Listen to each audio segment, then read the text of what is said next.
To borrow one of the more popular turns of phrase at the moment, this appears to be quite the fated reunion. Running into you two out of the blue like this has really made my day. I certainly wasn't expecting it. You can say that again. What brings you to Poisson? Wait, Paimon's got it! You must be here for one of your magic shows, right? Actually, we've run into a bit of trouble on the home front, so Father arranged for us to stay in Poisson for the time being. Oh, are Lynette and Fremine here too? Yep, along with most of the other members of the House of the Hearth. You may have noticed Poisson seems a bit more crowded than usual. So you're saying nearly the entire organization has moved to Poisson? Sounds like you've run into way more than just a bit of trouble. What's really going on? Well... Since the two of you are so curious, perhaps I can fill in the gaps. You scared Paimon half to death! Father, you're here. You know... On second thought, maybe we don't need to know. It's all probably super confidential House of the Hearth stuff, right? We totally weren't trying to pry or anything. No need to be nervous. I could sense your genuine concern from your conversation just now. Of course, I can also understand your confusion. Sending so many Fatui here to Poisson, it's only natural that some might suspect an ulterior motive to be involved. I understand. I'm well aware you've had your fair share of confrontations with the Fatui in the past, and I can't exactly guarantee that we'll remain on good terms in the future. As for right now, however, I would say we have little reason to be at odds, wouldn't you agree? The House of the Hearth could stand to be more open with those who have worked so closely with us in the past. As for the issue at hand, well, it hardly relates to any ulterior motive. To be frank, it all stems from a certain rumor circulating around the House of the Hearth. It's an internal matter. What sort of rumor? A rumor that a certain phantom child is hiding away in the House of the Hearth. A phantom child? Ooh, just hearing the name is giving Paimon the creeps. A spirit that should have long ceased to exist is lurking in the shadows of the House of the Hearth. So I decided to bring the children to Poisson before continuing to investigate the situation. I expect I should be able to track down the spirit fairly quickly.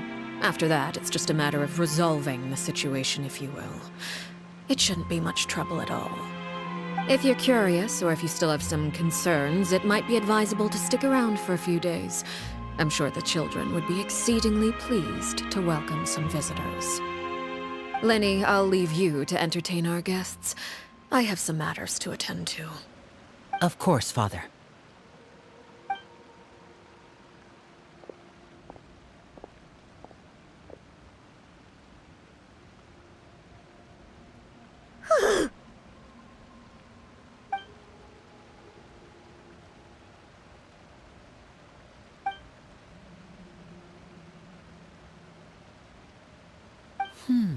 It has long been a dream of mine to invite you to our home and introduce you to my other siblings.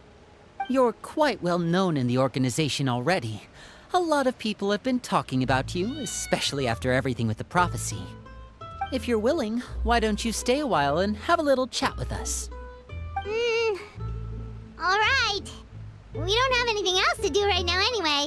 But let's be clear, we're just gonna be there as guests, okay? Don't get any funny... Oh, wait a second. For your guests, that probably means we'll be treated to lots of yummy food, right? Of course. During our stay in Poisson, we've been helping out the locals with some fishing. We bring in quite the bounty every day. In fact, today is the perfect chance for me to show you what I can do in the kitchen. Let's go. I'll take you to where we're staying.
We rented this house from one of the locals to use as a temporary base. I'll come back later and tidy up a bit. After that, it should be all ready for you to stay in tonight. Awesome, thanks! So, where are we off to now? Well, when I happened to run into you two earlier, I was actually in the middle of distributing some supplies. With this many people staying in Poisson, we have to bring in outside supplies every now and then. I should probably make sure the rest of these provisions get delivered, otherwise people might start to get antsy. Okay, we'll come with! There are all sorts of rumors about your organization floating around out there. Paimon's not sure if she could even take a wild guess as to what's true and what's not. But now that we finally have the chance to see a day in the life of the house, we can take a good look at how you operate! Well, you're more than welcome to come along. Just follow me.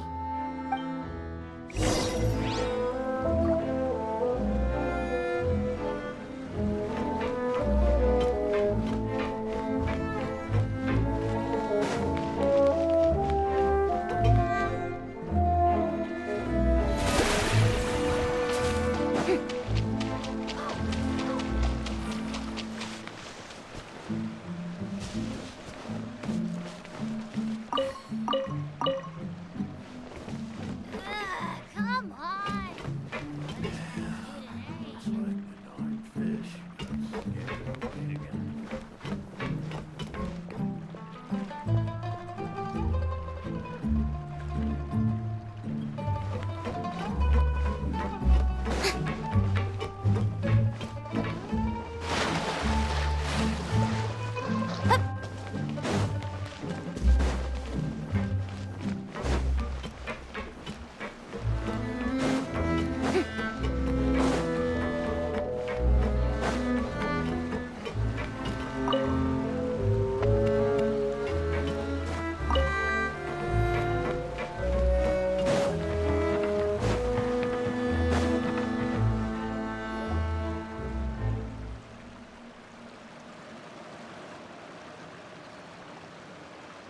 Linny!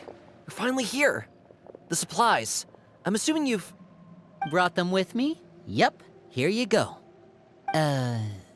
Hello? Something caught your eye? It's the Traveler in Paimon! No way! Come here, everyone! Hurry! The Traveler and Paimon are here!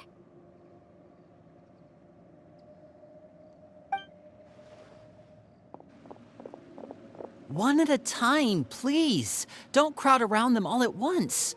We don't want to scare off our guests now, do we? Oh, it's all right! Gotta say, Paimon didn't realize we were this famous. Of course! Father and Linny have told us so much about you. Father told us about how you helped Linny. According to her, you're a trustworthy friend. And as far as she's concerned, that's pretty much the highest compliment we've ever heard her give. As you can imagine, everyone's been very curious about you. I heard the Traveler is so strong that he can move a mountain with his bare hands. I heard Paimon eats so much that she can clean out the entire pantry at Hotel Tabor in just 3 days. Wait a second! That's the rumor you heard about Paimon? Oh, not cool at all! Oh, wait. When guests visit, you're supposed to give them gifts and stuff, right? Oh, we don't need something like that. Besides, we don't have anything to give to you. Come on, we insist. I can give you some of my new potions. Just pick your poison. And by that, I mean medicine or actual poison. I've got both. Huh? Or maybe Shaplo can teach you guys about stealth. He's super good at it. He's never been caught.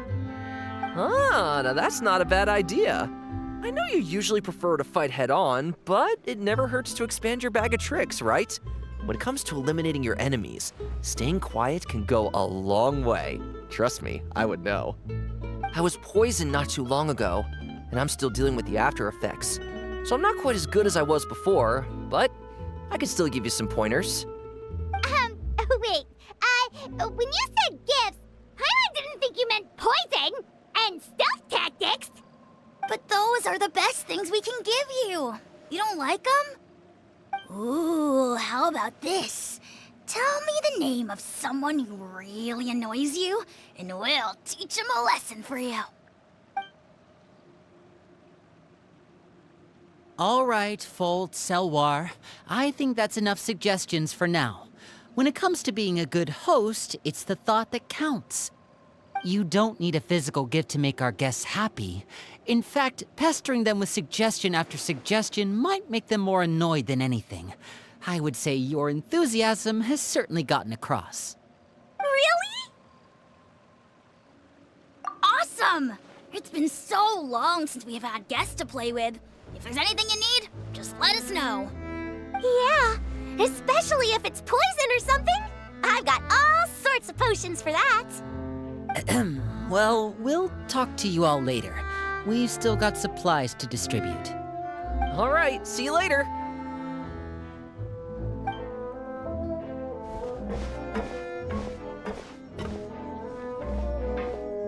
Bye!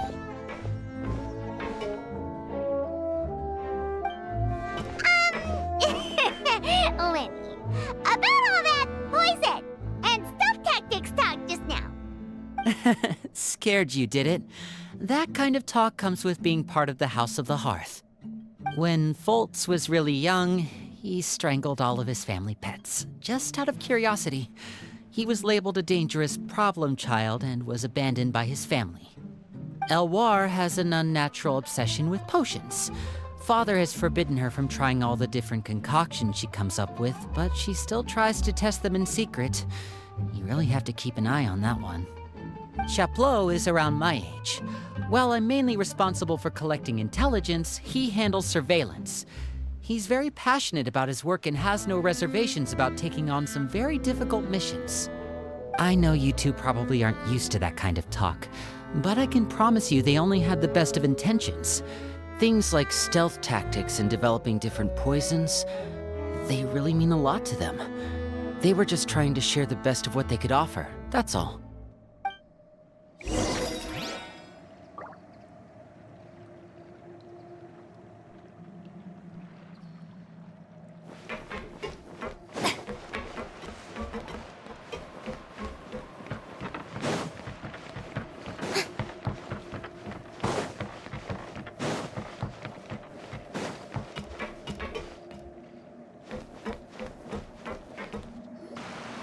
Filial, supplies are here.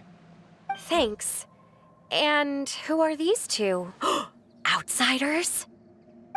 Allow me to introduce you. This is the Traveler and Paimon.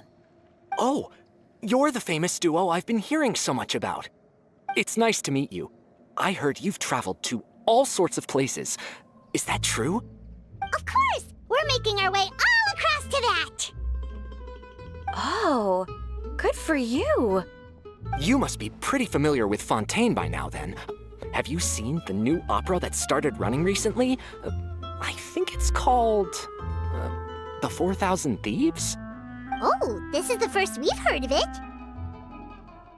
It seems like it's going to be fantastic.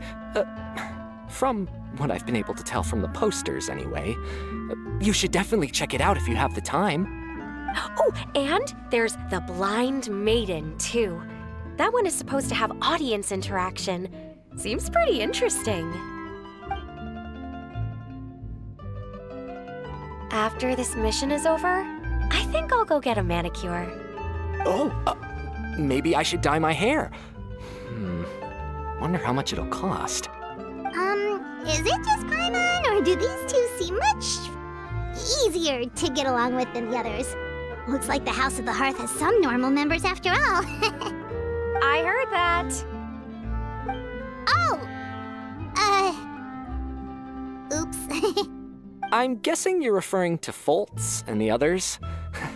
Yeah, we're definitely not all like them. I bet those crazies are practically foaming at the mouth right now. I'm sure they just can't wait to get back to Snezhnaya to carry out the plan. That's enough, Filial. Don't talk about family members behind their back, right? Whatever.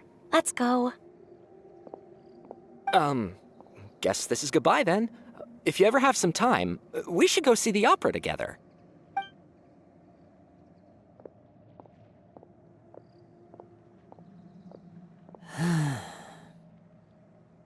Well, that's it for the supplies. We should probably head back as well.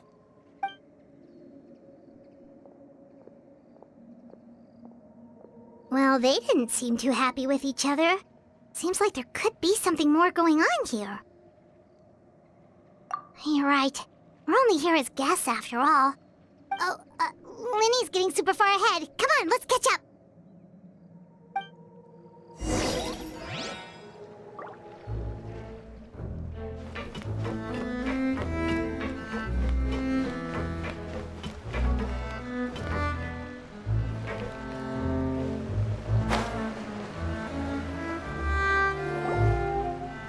So, what do you think of the members you've met so far?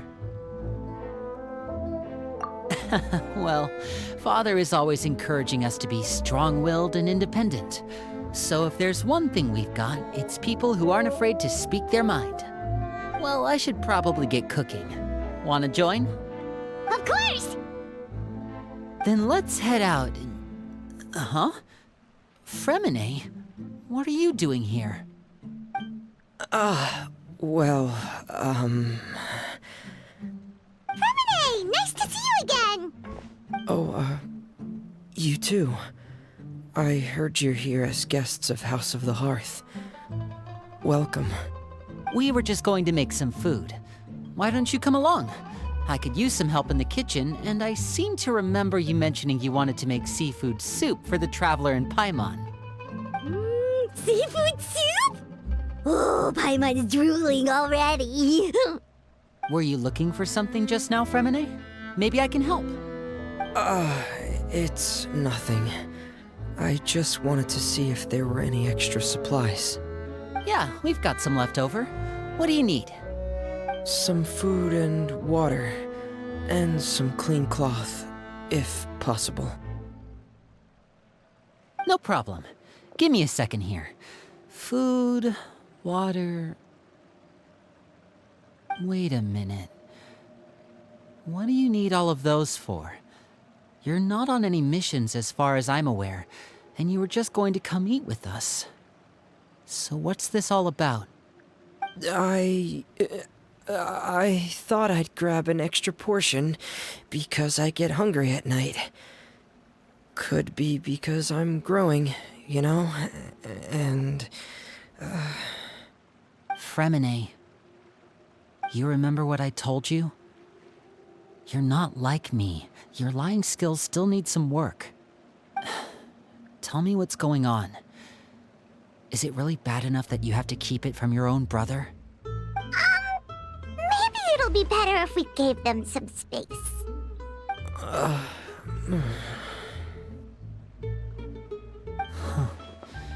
This is the first time I've seen that kind of look on your face. Whatever happened, does it have something to do with Father? Yes. Just follow me.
You're back! Oh, and you've brought some friends with you this time. Hello, my name's Linny. I grew up in the House of the Hearth. And you are? Hi, Linny. I'm also a child of the House of the Hearth, just like you. You can call me Clairvy. Clairvy? It's nice to meet you. Does that name ring any bells, Lenny? No, not at all. That's not a name we have on our roster, I'm sure of it. What I'm not sure of, though, is how she managed to sneak in. She must be the phantom child Father's been searching for. From the looks of it, I'm guessing you were the one that found her, Fremine. You, haven't told Father, have you? No, I haven't told anyone. I've just been keeping her hidden. For how long? About half a month now. So ever since we got to Poisson, then? Do you have any idea what you're doing? I know what I'm doing. Really? 'Cause from where I'm standing, it looks like you're hiding the very person Father has been trying to find. If Father finds out about this, everyone involved is going to be punished. You know the rules of the house, Fremine. I know you do. Father doesn't tolerate any form of betrayal. So why are you doing this? I've thought it through. And I just can't hand her over like that. Linny, don't you remember last year? Chaplot nearly died after getting poisoned during that one mission. He wasn't able to get back before the poison started taking effect, and not a single person was there to help him. That night, while I was sleeping, I heard a voice telling me to go save him. I opened my eyes, but I couldn't find the source of the voice. I thought maybe I was just hearing things, but I went to look for him anyway. Luckily, I got there with enough time to save his life. That feeling of being haunted, of hearing voices, it's happened many times in the House of the Hearth. I'm sure you've noticed. So what you're saying is, that was her? She was the one who spoke to you that night? Unless there are other spirits roaming around the House of the Hearth, I don't think there's any other possibility. If Clairvy were our enemy, it wouldn't matter whether she was a spirit or an actual child. I would have acted without a second thought, because that's what Father ordered us to do. But she's been living with us, helping us from the shadows all this time. I think that makes her family. I couldn't just hand her over to be dealt with. Not when there's so much we still don't know. So what's your plan then? You can't keep her here forever. Someone is bound to find out eventually. I haven't thought that far yet. I don't want to disobey an order from Father, but I also don't want to put Clairvy in danger. Come with me. There are a couple things I'd like to say to you in private.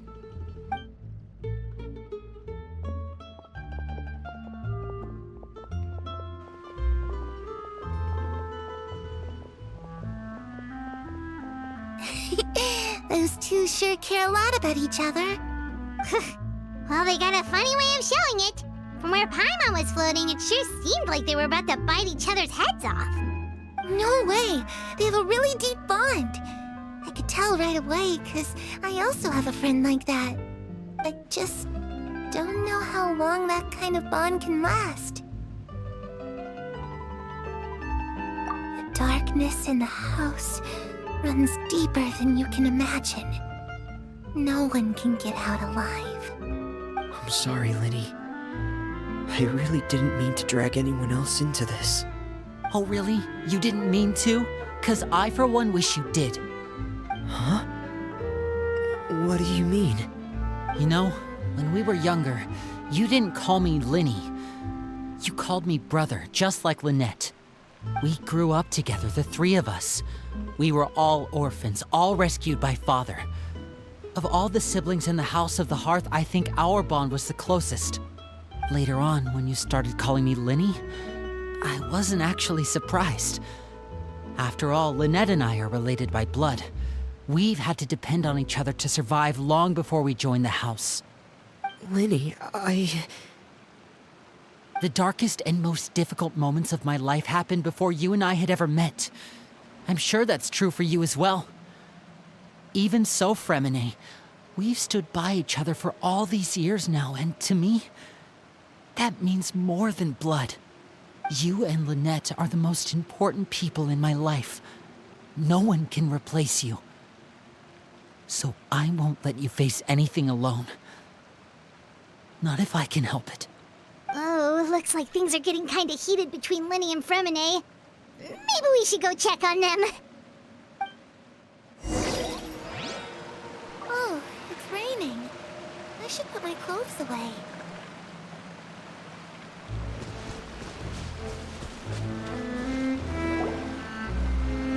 Hey, you two! Hope we aren't interrupting anything. Like a fight, or... Oh, wait a minute, Fremine. You're not crying, are you? Is everything alright? Everything's fine. Thanks for asking. Well, we're all friends here, right? We've been through so much together, so if there's anything we can do to help, just say the word. It's just a small family dispute. It's not something our guests should trouble themselves with. In fact, it might be better if your stay ended here. What are you getting at, Traveler? When guests are around, families are often on their best behavior. And any disputes are less likely to escalate. That's what you're trying to say, isn't it? I just...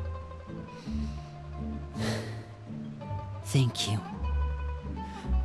I was really hoping to keep you out of it. But even if I could think of some other reason to turn you away, I'm not sure I could convince you. I know things could turn dangerous, so I promise you this. From now on, I'll protect you like my life depends on it. Me too. Well, back to the matter at hand then. If we don't plan on handing Clairvy over to Father, then our only other option is to solve the mystery of her identity before Father is able to track her down. That means finding out where she came from and what she's doing here. Then we can send her on her merry way and pretend like none of this ever happened. I've tried that already. And? And... nothing.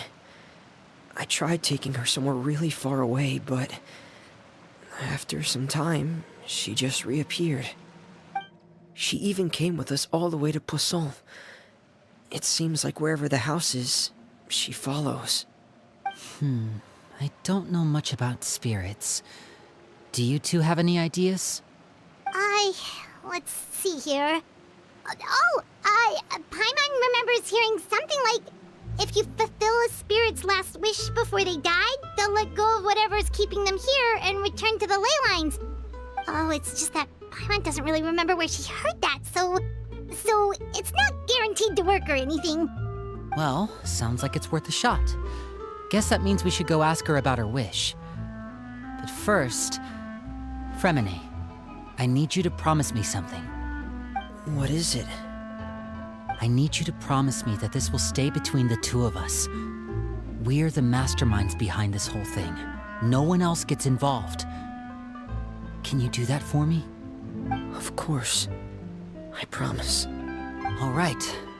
Then let's seal the promise just like when we were kids. Fist bump on 3. Ready? 1, 2, 3. I swear.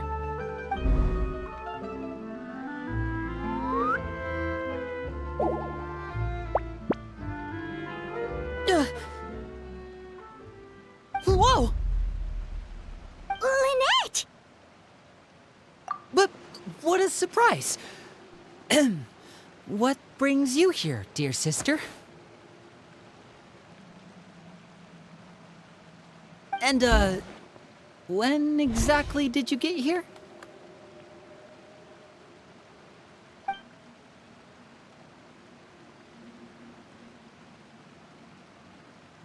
You're an idiot, brother.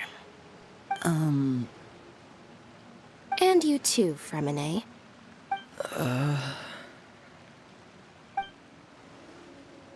You 3, Traveler.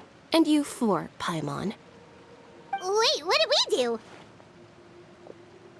I've seen Clairvy around the House of the Hearth before.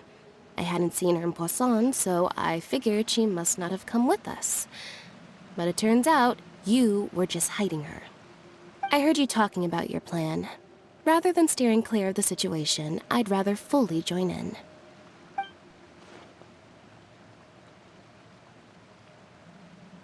If you don't agree, I'll have no choice but to report everything back to Father. Simple as that. You're not giving us much wiggle room here, Lynette. Well, I guess we're all in this together then. After we talk to Clairvy, we'll figure out our next move. There's no time to lose. Let's go.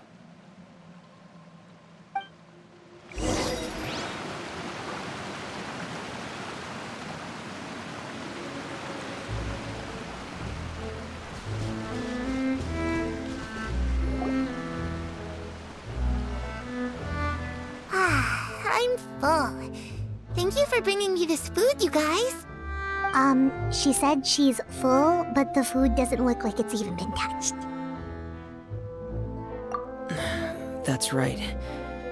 Based on what I've been able to observe, it doesn't seem like Clairvy can interact with the physical world at all. Still, when she's presented with food, she'll always linger around it for a good little while. Maybe, in her mind, she really is eating those things. Does she know that she has already passed away? I've tried to ask her, but she didn't answer. My guess is that she's just as confused as we are. Or maybe she couldn't understand the question at all. Clairvy, if you've got some time, I'd like to ask you a few questions. Sure. Oh, another new friend. Hi, I'm Clairvy. Hello. Clairvy, how did you join the House of the Hearth? Huh? Isn't it the same for everybody? The knave brings you here and then you can't leave. It's just that your name, it's not on the roster. And I've never seen you before. The roster? Oh, I get it now. I think there might be some things you don't know about this place. The people in charge, they're not as nice as they look. They say they keep a roster, but it's not complete. There are a lot of people who aren't on it, and never will be. In this house, some people are family, and other people are just test subjects.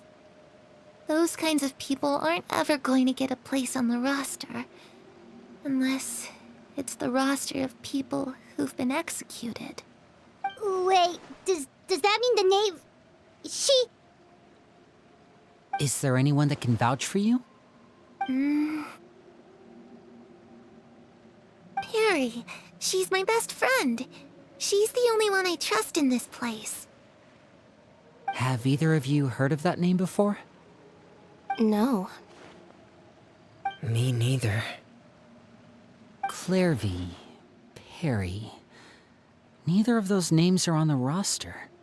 But it seems like she's telling the truth. Either that, or this kid's already got a bag of tricks bigger than mine. Maybe we should try a different approach. Clairvy, do you have a wish? A wish? It can be anything you want. Just imagine. It's your birthday, you're blowing out the candles, and your wish is...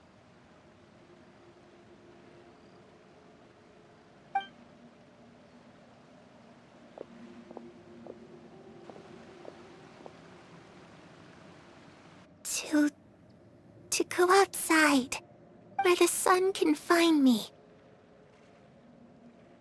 That's... it? Well, that sounds easy enough. The darkness in the house runs deeper than you can imagine. No one can get out alive.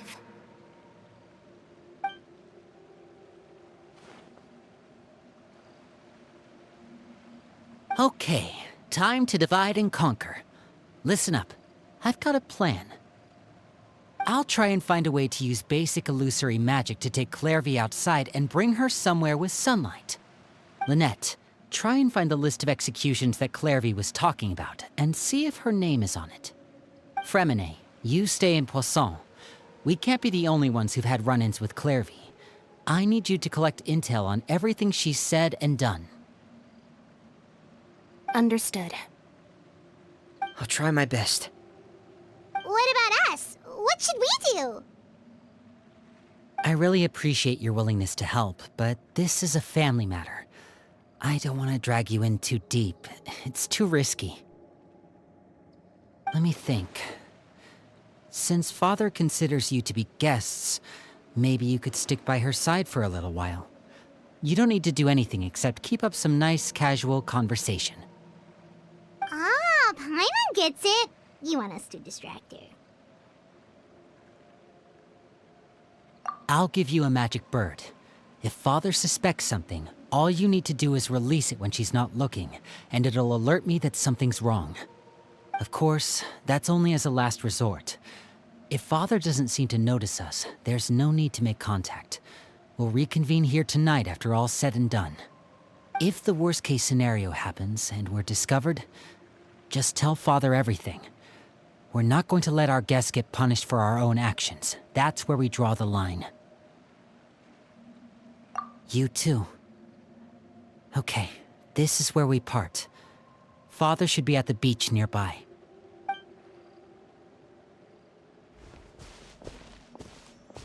I really hope this goes well. No, it has to go well. That's the only way this can get resolved.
It's the knave!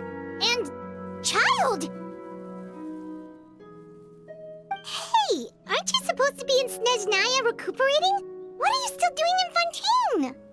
Oh, it's you two. I didn't expect to run into you here. I was unconscious for quite a while after the fight in the Primordial Sea. After I woke up, I realized I was being taken back to Snezhnaya, and well, I couldn't have that now, could I? Not when I've still got unfinished business here in Fontaine. So, I mustered up all my strength and made the journey back on my own. What sort of unfinished business are we talking here? It has to do with Skirk, my master. I really wanted to meet up with her, but by the time I got back, she had already left. I still have so many questions for her. Without any other leads, all I could do was ask the knave to help me track her down. She must have left behind some traces from her time in Fontaine. Oh, okay, so have you found any clues? Unfortunately, no. While the House of the Hearth is adept at collecting all manner of intelligence, certain existences can still manage to escape our purview. Basically, unless Master feels there's a need to meet with me, she's not going to be found. But that problem has an easy fix. I just need to become stronger, and then... Paimon thinks you should focus on getting better first. The worst of it is over. It's all thanks to that one kid from the House of the Hearth. Elwar, I think her name was. She gave me a bunch of random potions to drink. They didn't go down easy, let me tell you. Pain and chills all over. But they really did help speed up my recovery. And that's good, because it looks like I really do have to head back this time. The old man's been putting the pressure on me. He sent someone to tell me I'm needed for some sort of project. Project Stuja? Yeah, that's the one. I heard Regrader's involved too. I'm not looking forward to having to listen to all his monologuing, that's for sure. Hey, maybe you could think of a way for me to stay in Fontaine for a little longer. Helping Linny and the others brush up on their fighting skills would be far more interesting. If you and I could spar, that would be even better. I've been waiting for a chance to see you go all out. And what a sweet little daydream that is. But I also have a role to play in all this. I'll be leaving Fontaine shortly as well. Besides, considering how little they see fit to step outside the homeland, being called on to return to Snezhnaya by such illustrious dignitaries, what a great honor. Wouldn't you agree? One I could do without, I'd say. Is it just Paimon? Or does it kind of seem like they're...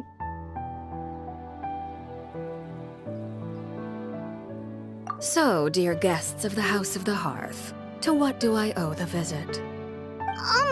Well, we just...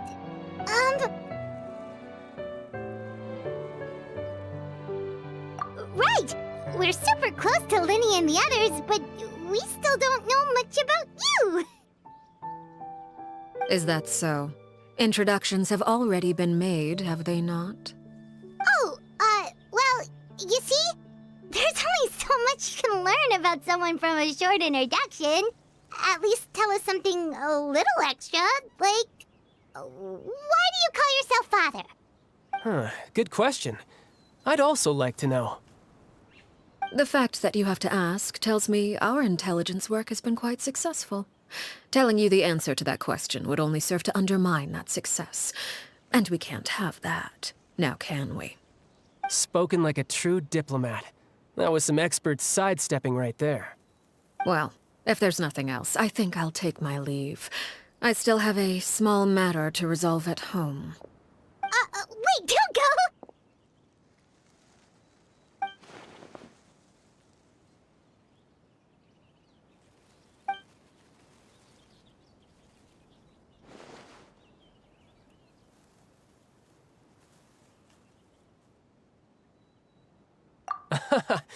I'd also like to hear the answer to this. I've met some of the members of your organization, and they all seemed like really good kids. They actually reminded me of Tonya and Tusser. Which, by the way, if you ever betray them, I'm just letting you know, I won't let you off easy. And why would I betray them? Well, you've already betrayed the House of the Hearth once, haven't you? At least, that's what I heard.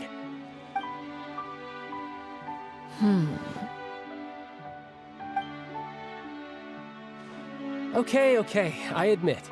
That's just what the old man told me. The rooster, I mean.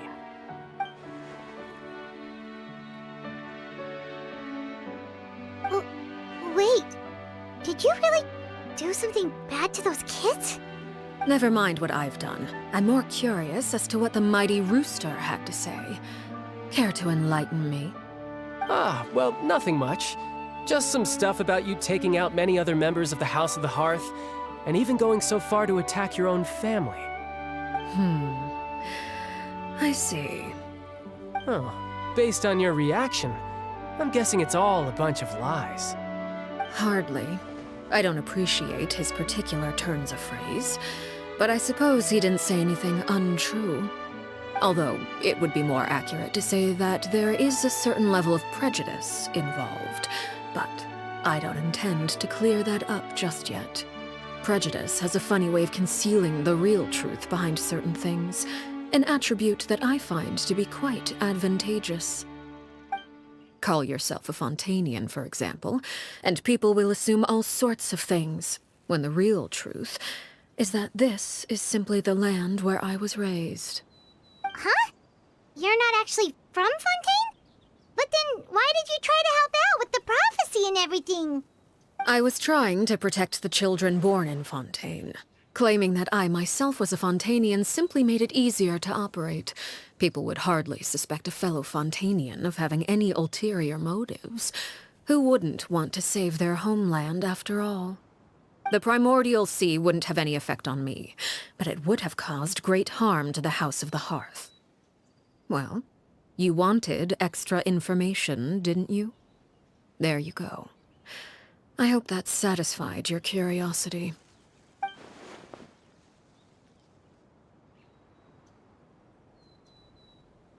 So, you stayed in Fontaine for the kids. I guess I was wrong to believe you'd betray them. Apologies. Looks like I was holding on to some prejudices myself. Good. Like I said, I like it when others have misconceptions of me. Actually, while I was recuperating at the House of the Hearth, there was something else that really caught my attention. I heard that members always resolve disputes and arguments with a friendly spar, and the loser has to back down. Seems pretty cool if you ask me. Would also give them plenty of opportunities to hone their skills. Well, that's only a recent development. In the past, such spars weren't nearly so friendly. The losing party would lose everything, including their life. They were that high stakes? Whew, at least that's not a thing anymore. Well, the current atmosphere's not half bad. I'm a bit jealous, actually. You've got so many family members around you, and you even get to live with them. Having a lot of family around means dealing with a considerable amount of bickering and scheming. Once Tonya and Tusser enter their rebellious phase, I'm sure you'll understand. Just imagine. Tusser becomes obsessed with plucking out strands from the rooster's mustache, or Tonya decides to dye her hair 42 different colors. Okay. I get the picture.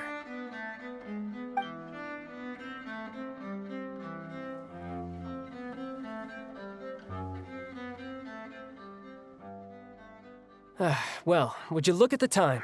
I should probably get going. Traveler, Paimon, I'm not sure where our paths will cross next, but the next time we run into each other, we should definitely try and find some time to spar. Again, maybe this is a conversation we can have when you look less like you're gonna keel over. All right. Well, thanks for everything, Arlecchino. No thanks necessary. You also played a part in obtaining the Gnosis. I would say we can call ourselves even. I like the sound of that. Well, I'm off. See you all some other time. We should probably get going too. Do you want to head back with us? Oh? You want me to leave so soon? Oh, well, you see, I'm rather enjoying the evening breeze. If you don't mind, I think I'll stick around for a bit. I have some things to think about. Apologies for not attending to you like a proper host. Please forgive this slight. I do hope you'll have a pleasant stay. We managed to keep her distracted until nightfall. Good thing Child was there to keep the conversation going. You don't think she suspected anything, do you? Oh, I wonder if Liddy ran into any issues. Let's hurry back and see how everything went.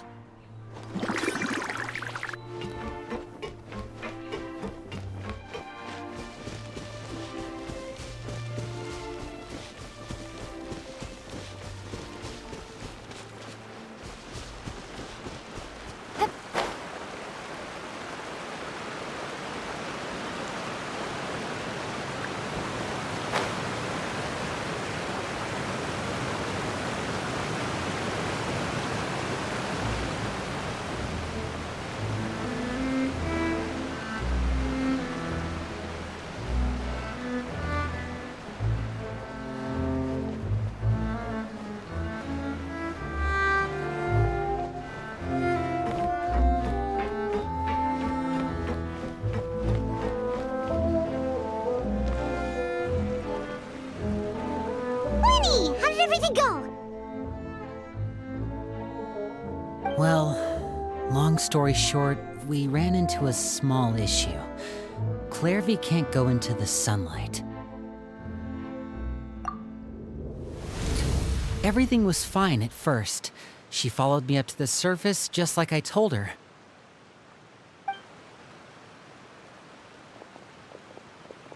But as I led her out of the shadows and into the sunlight, she vanished.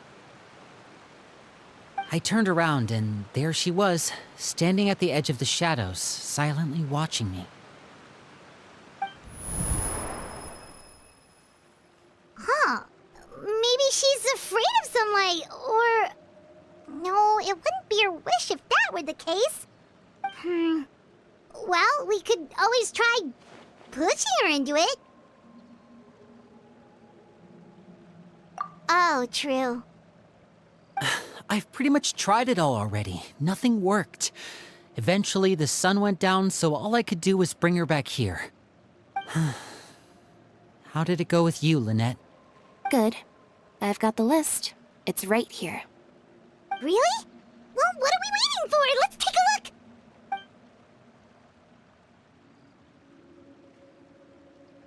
Oh, that's a lot of pages.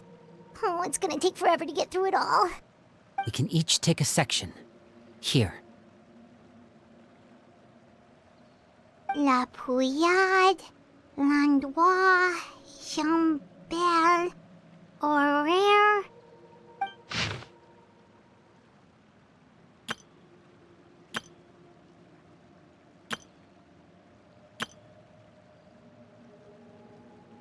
Oh, yikes.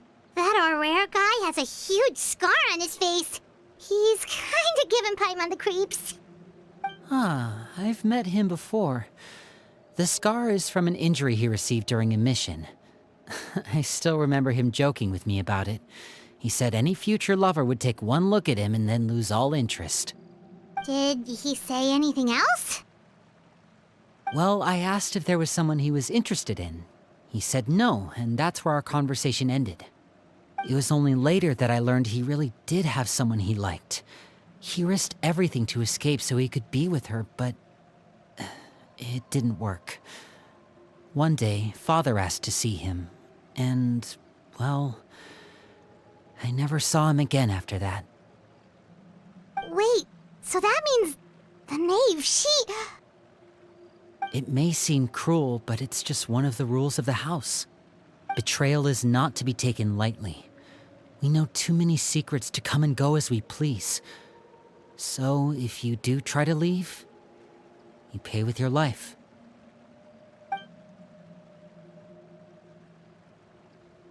Her name's not here, huh? Well, that's not too surprising. It doesn't seem like this list is complete. It only contains records dating back around 5 years.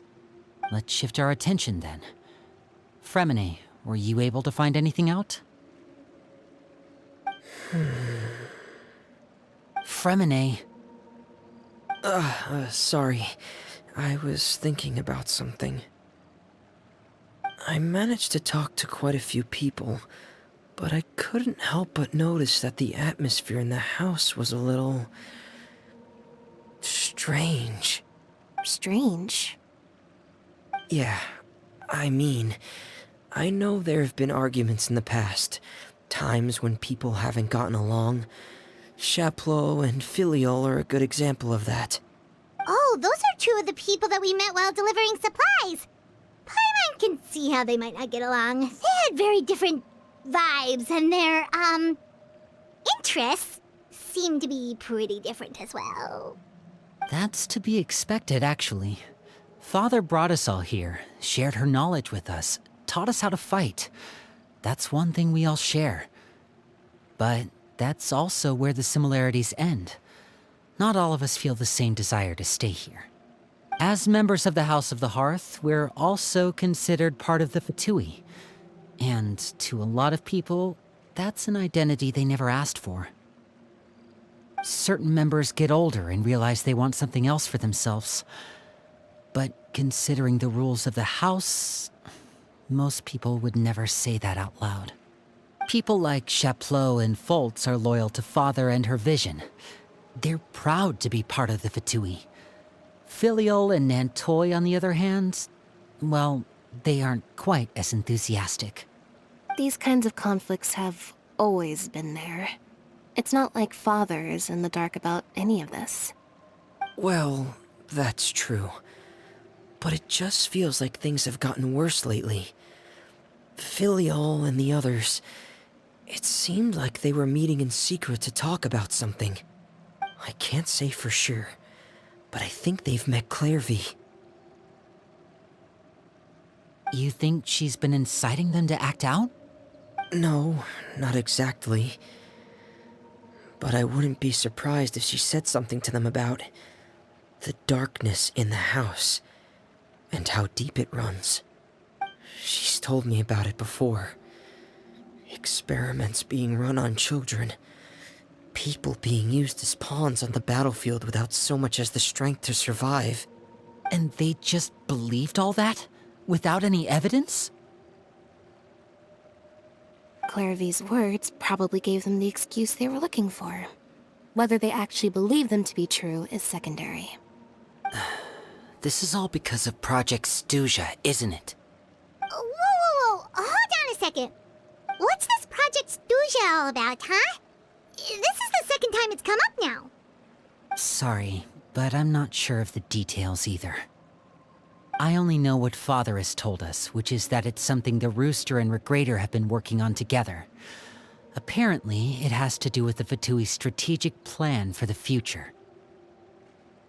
Because the House of the Hearth was so successful in obtaining the Gnosis, we now have the honor of playing a key role in Project Stuja. Wait, but isn't that a good thing? Key role is just another way of saying dangerous role. To us, the whole thing is an inconvenience. Father thinks so too, but she's in no position to refuse. Their plan isn't exactly unreasonable, and they've been funneling the house a lot of funding. It's just that we'll lose a lot of members in the process. Participating in the plan, it's an honor in name only. What they're really trying to do is subdue us. The existence of an intelligence organization outside their control makes them feel uneasy.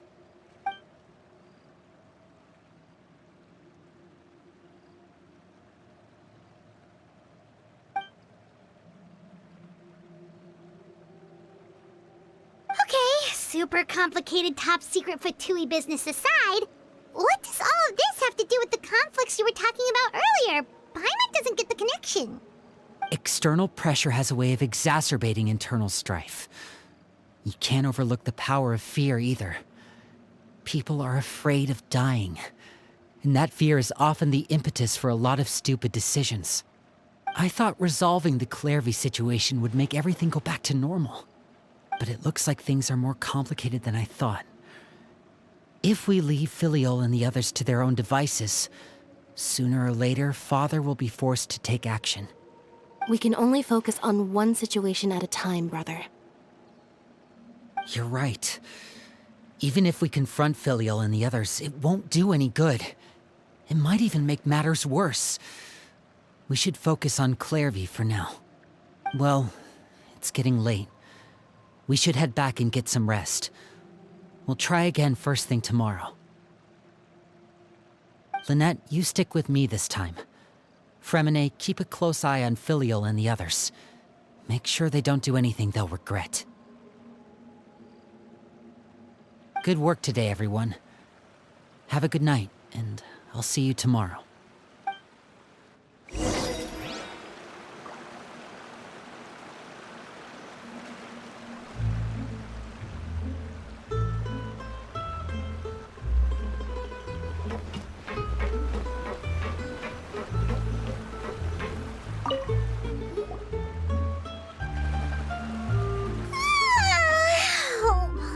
Looking forward to an early night, but she can't sleep at all.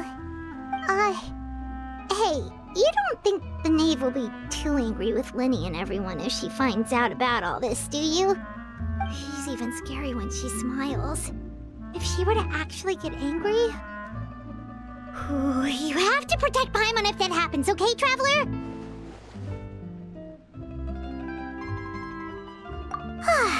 Trust is effort, Traveler. Look! Look over there! Quick! Let's catch up with her before anyone sees!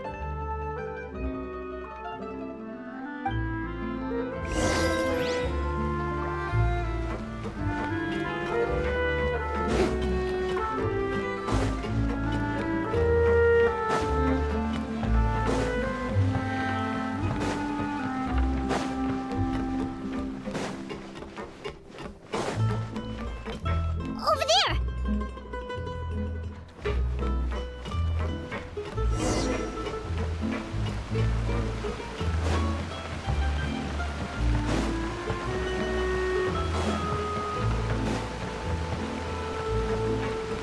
Oh, where is she going? Oh, if someone sees her, we're toast!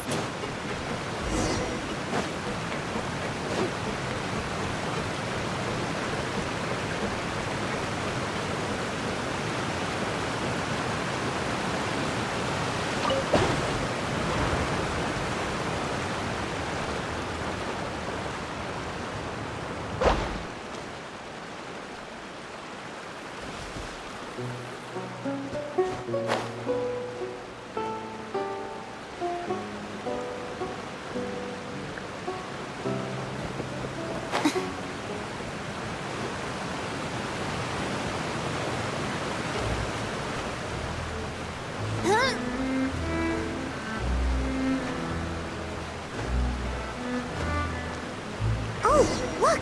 She stopped!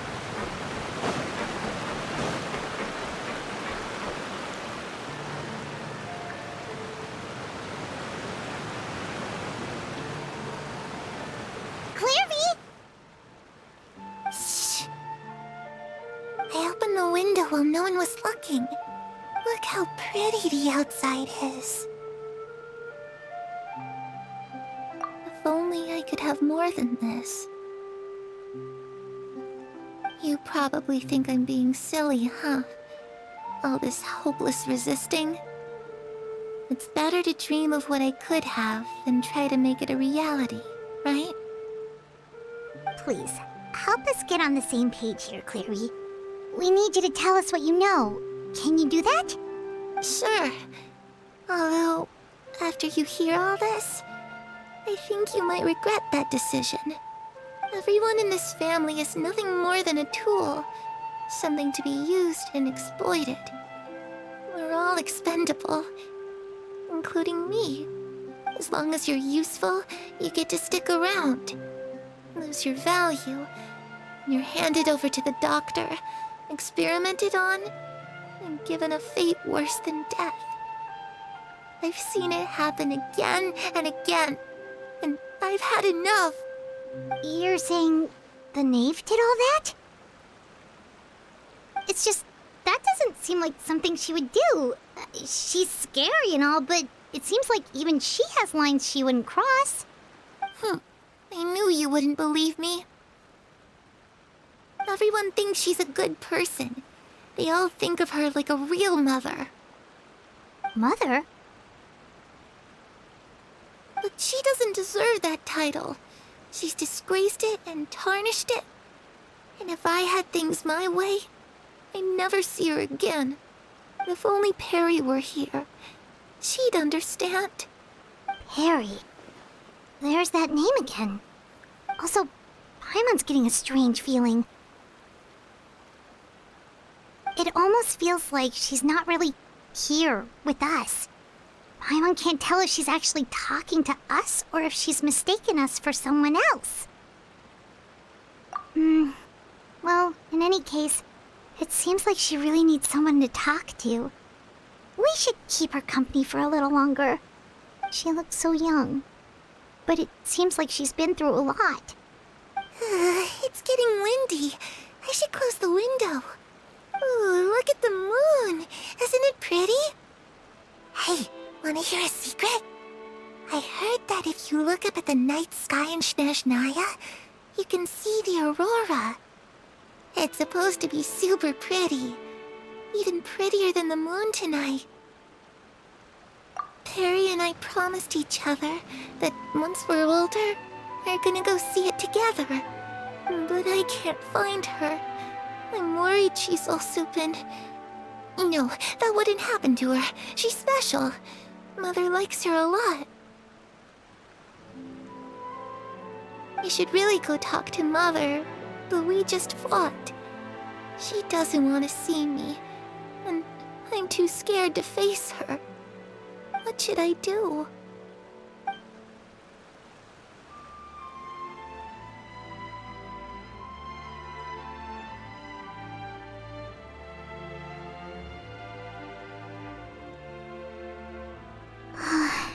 Paimon really doesn't understand what's going on with her. Well, let's head back. We've got an early morning tomorrow.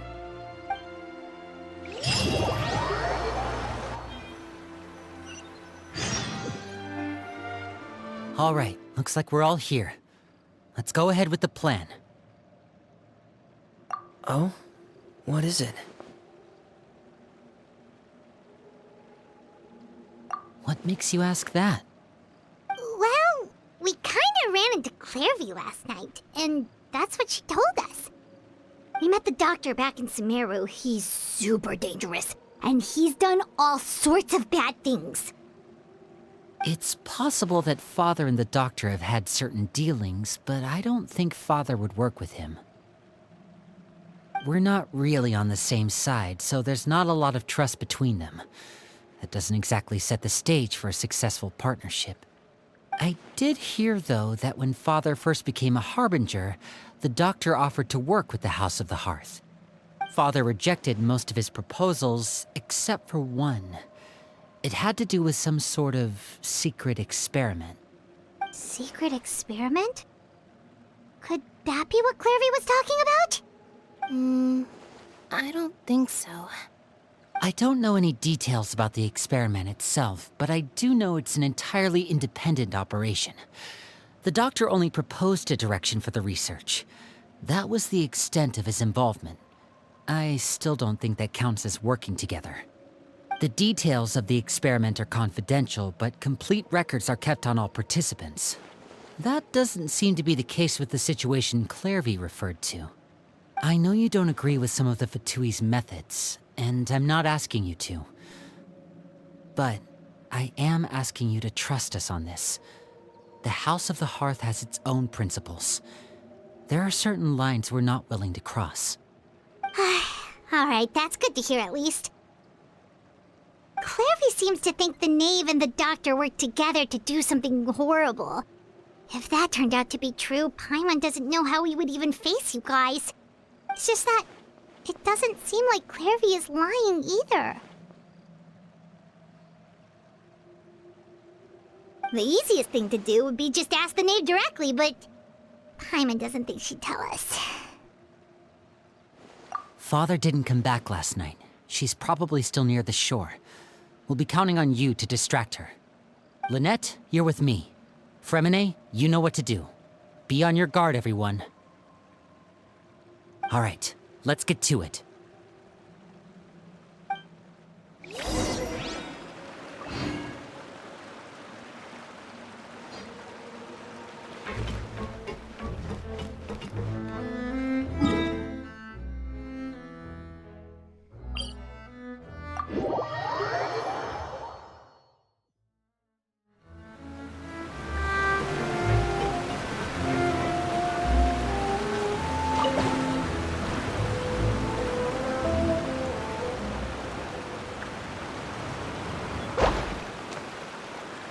The show begins!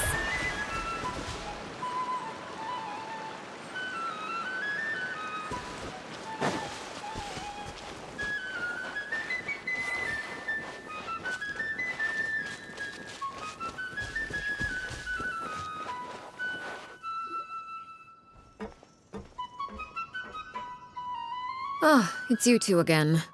I must say, you look a bit pale. Did you have trouble sleeping last night? A little. Perhaps if you had less on your mind, you'd be able to absolve yourself of such troubles. So what are you planning to do now? Catch up on some sleep? Or should I give you some time to rack your brain for a topic to discuss before I ask any questions? Although I must profess to being curious. Without child here, how do you plan on distracting me? Us? Distract you? Good one. But no, we were just here for a chat. Looks like you could have used some extra time to think. No matter. If you don't have any other plans, why don't you accompany me somewhere? Don't worry. I'll be sure to steer clear of any scheming children. The ocean breeze is sure nice today.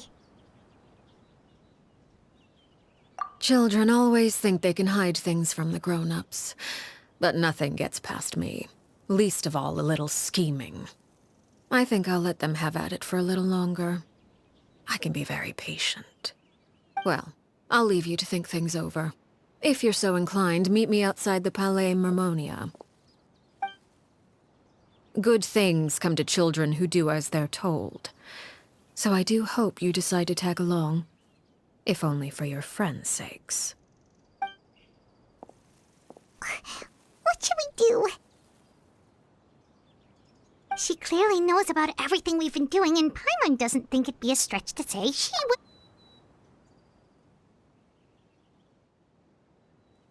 Oh, good idea. Hopefully he sees it in time. Well, we should probably head to the Palais Mermonia. Paimon doesn't want to find out what happens if we don't show up. Based on what the knave was saying just now, it sure didn't seem like it'd be anything good. Okay, then we probably shouldn't keep her waiting. It seems like Linny and the others are on thin ice, so let's do our best to not get them in any more trouble.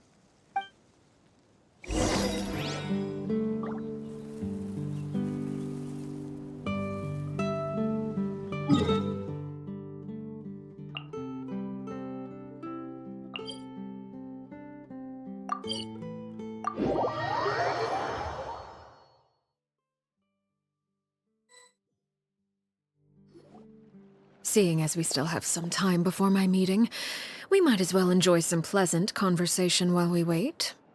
I'm glad to see you get along with my children. Being surrounded by good companions is necessary for a child's development. You're not planning on doing anything to them, are you? I assume you're referring to Linny, Lynette, and Fremine. Although, there's that situation with Filial and Nentoy as well. It appears quite a few people have been acting out lately. No matter. I'm not one to discriminate. All those who betray the house meet the same fate. There are no exceptions. Does that mean you're going to kill them? Oh, are you here to beg for their lives? I'm sorry to disappoint, but the rules of the house change for no one. In my organization, everyone is responsible for their own actions. But don't you care about them at all? They really respect you. They even call you father. You must feel something for them. Any organization in which feelings come before principles is one destined for ruin. The House of the Hearth is hardly an exception. You could say our principles are more stringent than most. Perhaps I can offer you this consolation at least. As our guests, you two will not be held accountable along with them.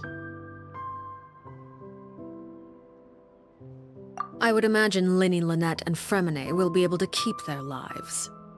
As for Filial, Nentoy, and the others, I'm afraid there's little I can do. They can try to escape, but once you know our secrets, there's no getting out alive.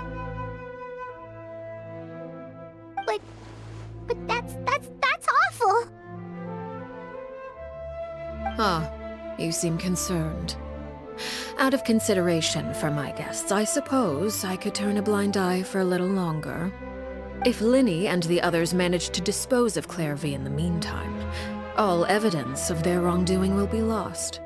In that case, I could hardly punish them for something I couldn't prove. If their efforts are unsuccessful, on the other hand, all will be held accountable. And the punishment will be severe.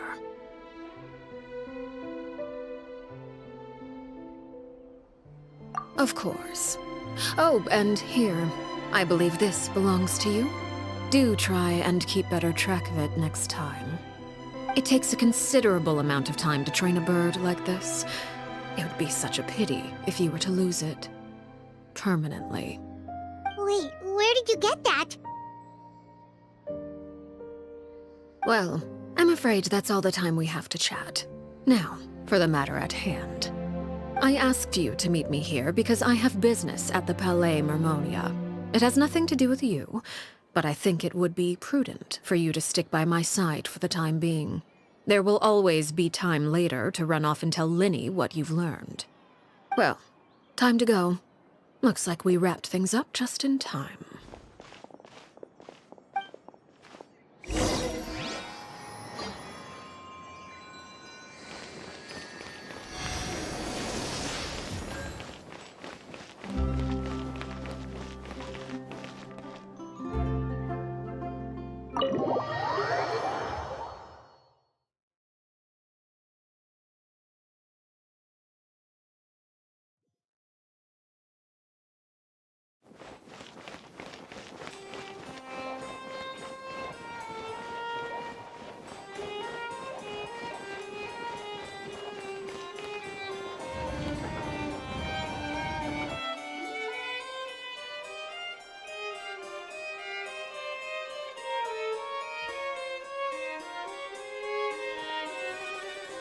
It's been a while, Monsieur Neuvillette. I must say, I wasn't expecting my meeting request to be approved quite so quickly. The Palais Mermonia operates with an efficiency worthy of admiration. It is only right that an esteemed diplomat such as yourself should be afforded the proper level of respect. Although, if I may speak plainly, I must confess that I did not anticipate we would have the occasion to meet again after presenting you with the Gnosis. I see you've brought the Traveler and Paimon with you as well. If I may inquire as to the purpose of your visit. I'll be departing Fontaine shortly. There is, however, an outstanding matter that I would like to see resolved before I go. It requires a rather lengthy explanation, I'm afraid. So I took the liberty of explaining everything in this proposal. Please review it at your leisure, Monsieur Neuvillette.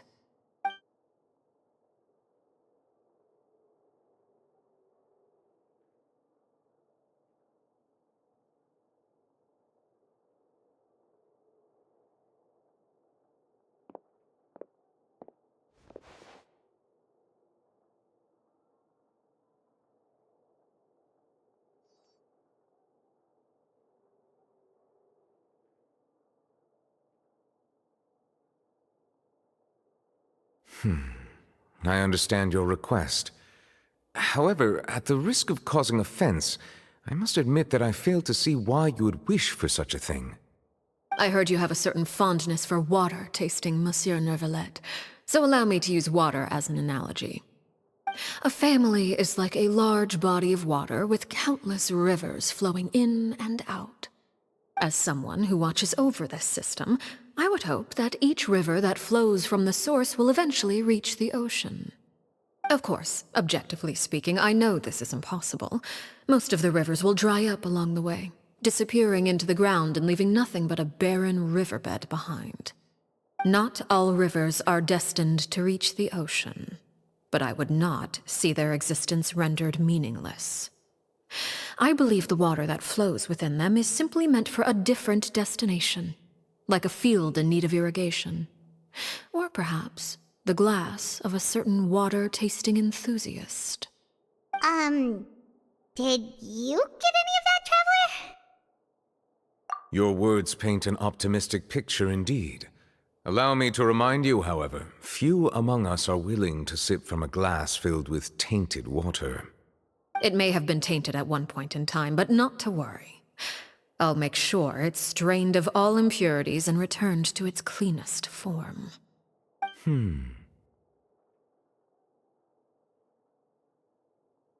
I seem to recall there being a transactional aspect to your proposal.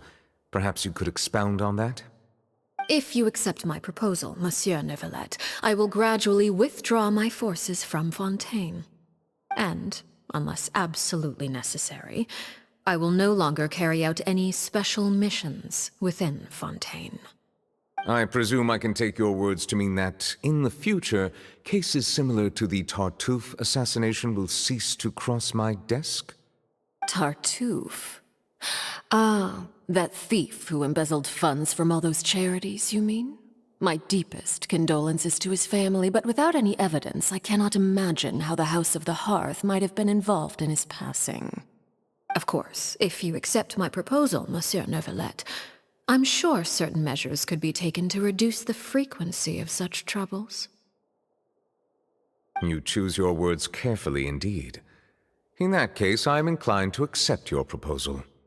My thanks for your generosity, Monsieur Neuvillette. Well, with that settled, we should be going now. I took the liberty of bringing along 2 bottles of spring water from Snezhnaya for you to enjoy. I do hope I get the chance to hear your impressions. Perhaps at our next meeting, yes? Indeed. I trust you would not overlook your commitment in the meantime. All right, Traveler Paimon. Time to go.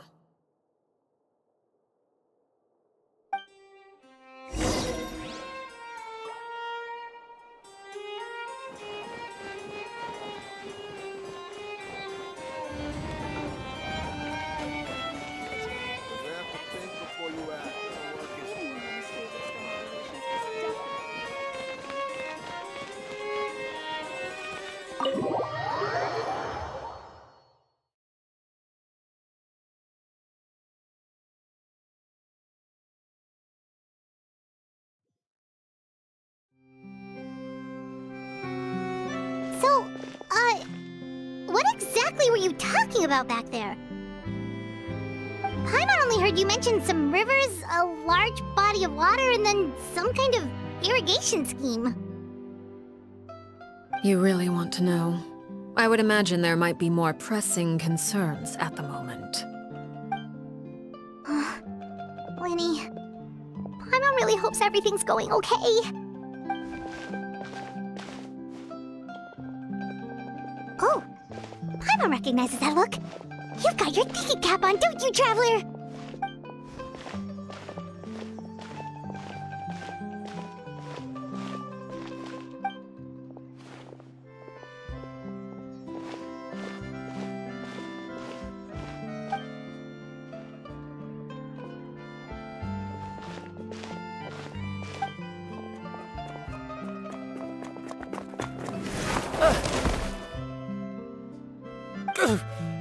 Oh, shoot.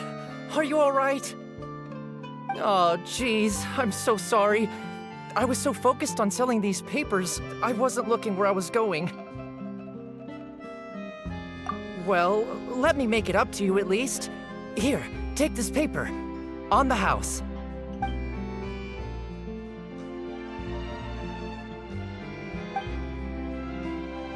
Oh, you don't have to give us anything.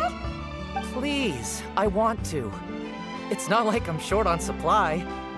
All the extras will be useless come tomorrow anyway. It's my fault, really. I was just trying to bring home some extra mora for the family, but I bit off more than I can chew. I haven't had many takers today, so I'm still swimming in papers. What's going on here? Nothing much. I just ran into your friend here on accident. I should probably get going, actually, so... Hold on. Of course, I'm happy to compensate you with mora, it's just... I don't have any on me at the moment. I'll take 3 papers. Here. Your payment. Oh! Thank you for your patronage. May the Archons bless you with good fortune. If only I had the chance to run into such generous customers every day. I should probably just take on a smaller inventory though, right? I'm getting married soon, so sometimes it's hard to not get ahead of myself. Anyway, I should head out. Goodbye! Well, now that my affairs are settled, we should take the boat back to Poisson. We've even acquired some light reading to enjoy along the way. Actually, why don't we stick around for a little longer? Paimon just realized how hungry she is. She can't head back to Poisson on an empty stomach.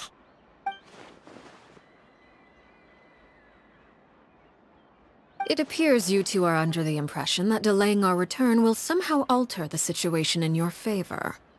I'm sorry to ruin your fantasy, but your efforts are meaningless. That being said, I could be persuaded to give Linny some extra time. I just have one condition. If you agree to my request, I'll even answer some of your questions. You're quite curious about Claire V, are you not? And my relationship to her. Wait, why are you being so generous all of a sudden? You're not gonna ask us to do something bad, are you? You overestimate yourself. You don't have the talent for bad things. Then what can you possibly... The most important consideration in a negotiation is that both sides receive something they want. Demands and threats only get you so far. Wonderful. Here it is. When the time comes, make the choice that you deem most appropriate in the situation, and lend your help to the House of the Hearth. Okay, sounds normal enough. But what do you mean, when the time comes? When is that supposed to be? That is for you to decide. Then we have a deal. Follow me.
What is this place? Somewhere long forgotten by everyone. It used to be a grand building. Now it's nothing more than a pile of rubble. No one comes here anymore, nor does anyone care about what once happened here. Although, this place does have something to do with the story I'm about to tell you. It was before I became a Harbinger, and before Linny and the others joined the House of the Hearth. Due to certain events, I first killed Clairvy and then her mother. And this is where it all happened. You were the one that killed Clairvy? Patience now. Allow me to explain Clairvy's side of the story first. I'll start from the beginning. Clairvy was 6 years old when she was brought by her mother, Crucibina, to live in the House of the Hearth. From the outside, it seemed like a fairy tale. A thriving family made up of kind adults and friendly children. Crucibina was the knave at that time, and the House of the Hearth was under her control. She was Clairvy's mother by blood, but she was also the mother to all the children in the house. Clairvy was happy here, for a time. But she quickly realized that being part of this family wasn't a fairy tale at all. It was a kind of purgatory. Purgatory? Exactly.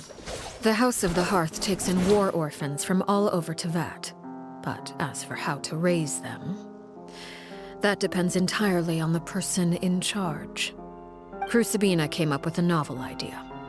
She would teach the children to fight, force them to duel each other, and then crown as the king of the house the child who proved themselves most worthy of inheriting her title. It's difficult to estimate the number of children who died or were maimed in the process. There's little I can say about the ones who died. The ones that emerged with permanent injuries, on the other hand, well, they still served a purpose. They would be handed over to the doctor to be experimented on, or sent away on dangerous missions. Nothing more than tools to be used and then discarded. So those were the experiments Clairvy was talking about. But what actually happened to her? You said that Clairvy was Crucibina's daughter, so if Clairvy tried to convince her to stop what she was doing, Crucibina probably would have listened, right? Despite being Clairvy's mother, Crucibina cared little for her daughter. She forced Clairvy to join the House of the Hearth only as a means to demonstrate her own impartiality as a mother, to prove that she treated all her children equally. Clairvy did try to convince her mother to change her ways, but it was to no avail. After her efforts failed, the only other option was to rise up and try to fight back. Unfortunately, the other children had already been thoroughly indoctrinated into the illusion of happiness Crucibina had created. Of course, there was one exception. Someone Clairvy's age who knew the truth about the House of the Hearth. Her name was Peruere. Wait, the friend that Clairvy mentioned? Friend, huh? I suppose we can call her that for now. Clairvy was a cheerful and passionate person with a tenacious spirit. Peruere, on the other hand, was rather cold-blooded. Her cold-blooded nature allowed her to see through Crucibina's facade. Yet, it was also this cold-bloodedness that prevented her from acting against it. At least at first.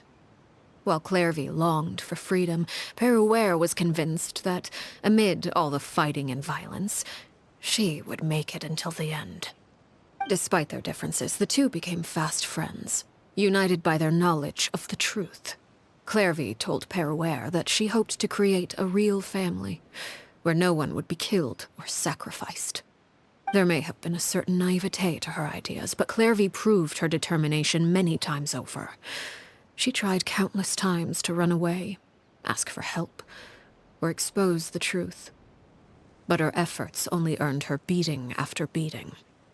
The only thing that kept her going was her strength of will. Even with her body racked with pain, she would still stand on her tiptoes and open the window at night. She and Peruere would look out at the moon together, a fierce longing for freedom shining in her eyes. But one day, that light simply vanished. Oh no. What happened? Her hopelessness resulted from a culmination of things. 10 years had passed. 10 years worth of failure after failure. She and Peruere weren't children anymore, but finding any chance to escape still seemed as hopeless as ever. It was during this time that Peruere suggested a new plan. If escaping was out of the question, why not take down the very person sitting on top of this throne of lies? Mother herself. Clairvy rejected that proposal. She claimed that, as a famous harbinger, Crucibina possessed an unimaginable amount of power. Trying to kill her would have an incredibly low chance of success. Clairvy never gave another reason, but Peruere could see it written all over her face. Clairvy still thought of Crucibina as her mother. Killing her own flesh and blood was a line she couldn't bring herself to cross. If she couldn't escape and fight back, then only one option remained. Precisely. Death was the only way that she felt she could be free. It happened during a duel. When she arrived at the dueling ring that day, her partner turned out to be none other than Peruere. The very person that had stood by her side all those years. It was a fierce battle. But ultimately, Clairvy decided to let Peruere end her life. From that moment on, Peruere's journey was one written in flames. When the rain finally came and washed it all away, there she stood, the sole victor in Mother's endless game of slaughter. A trail of corpses strewn across her path to success. It was the very result she had predicted 10 years prior. Even then, she believed she would make it until the end. She wasn't surprised by the fact that she emerged as Mother's undisputed heir. Rather, her success left her with an inexplicable sense of restlessness. She was unsettled. And there was only one thing that could quell that sensation.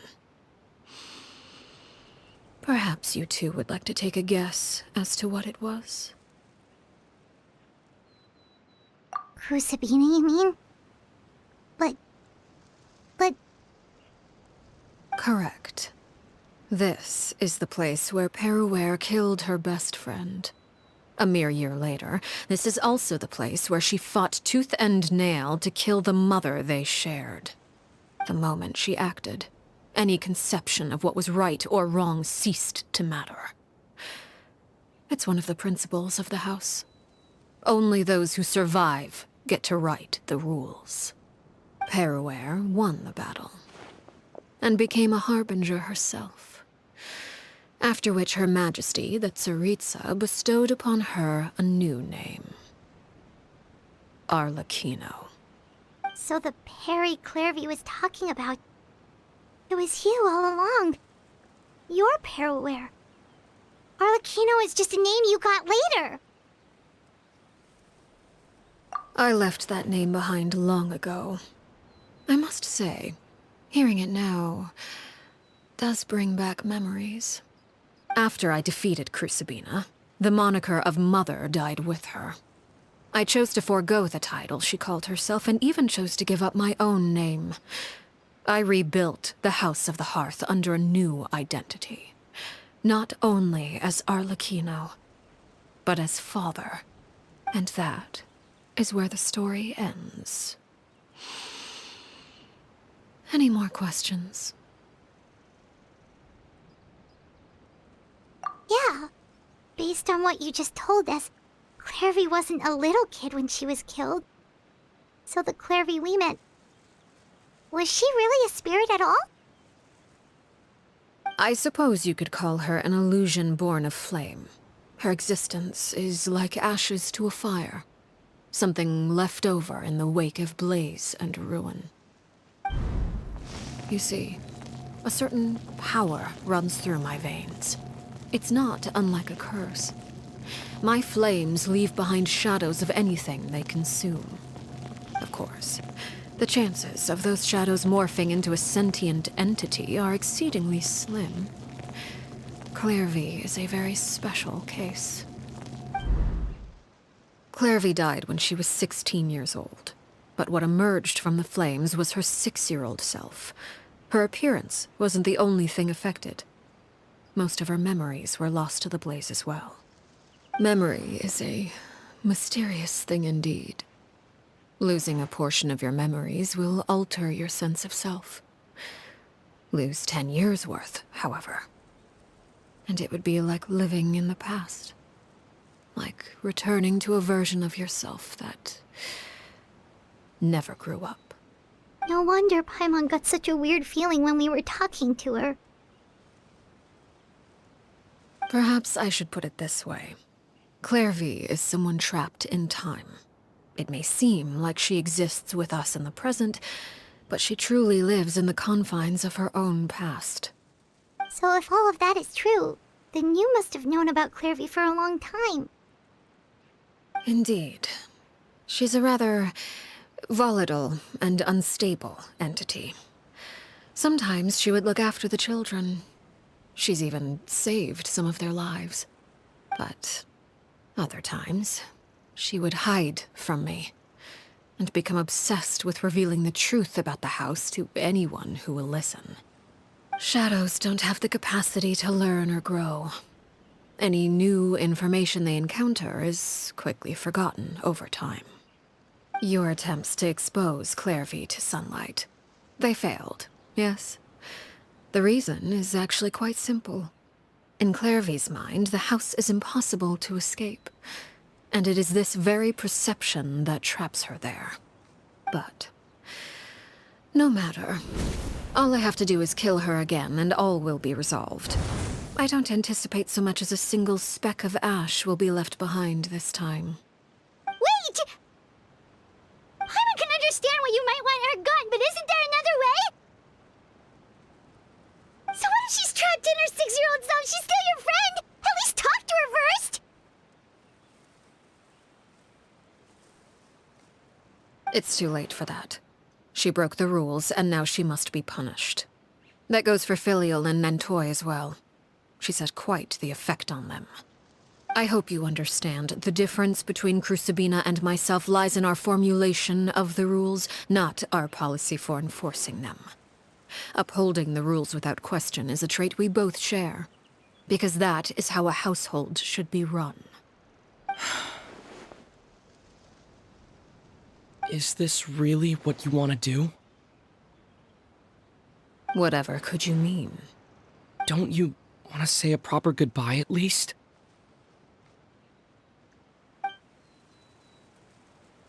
Whether as a killer or as a father, there are two things that must be avoided at all costs: anger and sorrow. Anger makes you impulsive. Sorrow causes you to waver. Well, it appears it's about time to proceed. Before we arrived, I told some of my well-behaved children to bring our troublemakers here by nightfall. I do believe I've kept my end of the deal. I gave your friends quite a bit more time. As for what happens now, we'll just have to wait and see.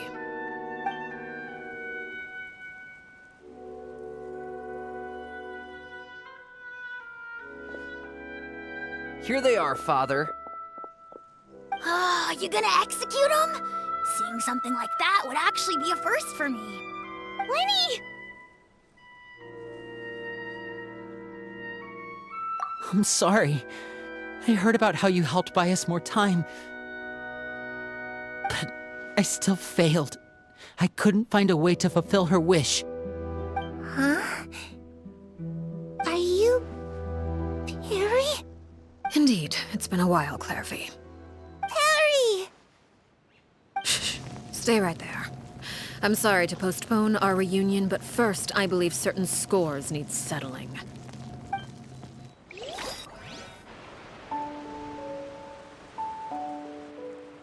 Father, let me explain. Out of my way. Father! You chose to conceal a threat to the house.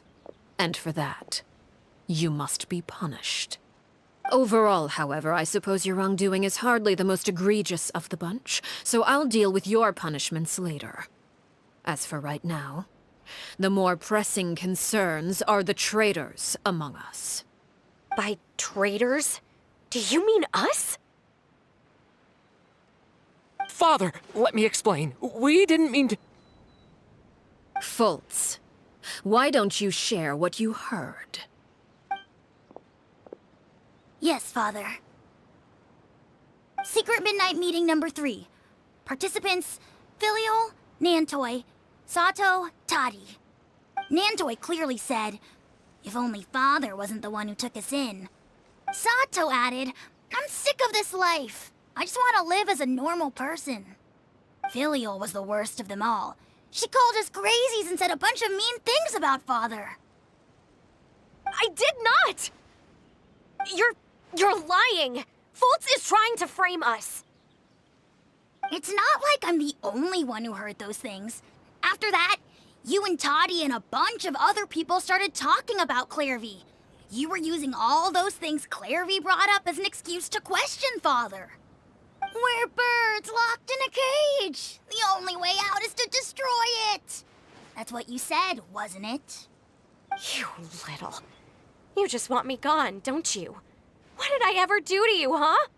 And you, Sheplo, have you forgotten who stood by your sickbed, watched over you, and changed your dressings? Come on, let's hear it then. What's your reason for all this?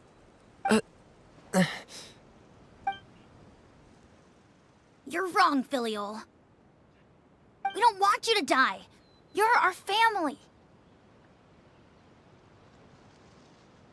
Liar. You wouldn't be doing this if that were the case. So why? Why have you backed us into a corner? We all live in the House of the Hearth. You know the type of work we do, Filial. A single betrayal can cost dozens of us our lives. It's not like it's never happened before. That kind of thing is hard to forget. That's why the House of the Hearth cannot tolerate any form of betrayal. Ever since we came to Poisson, you've had 7 secret meetings. A lot of the things you talked about really crossed the line. You've been spying on us for half a month? Wait a second. Now that I think about it, the move to Poisson was just a way to make it easier to spy on us, wasn't it? Because we were all in one place. You've had this planned all along. Filial, Nantoy, I'm sorry. I owe you both my life. I owe Claire V too. If it weren't for all your help after I got poisoned, I wouldn't be standing here today. If this were any other situation, I would do anything to repay that kindness, even if it cost me my life. But rules are rules. I'm sorry. My hands are tied. Why? Why? That's enough, Filial. We made a mistake, and we should own up to it. We broke the rules, plain and simple. And now we have to face the consequences. I'm sorry, Sheplo. Fultz. I'm sorry, Father. We accept our punishment. Chapleau, according to the rules of the House of the Hearth, how should these traitors be punished?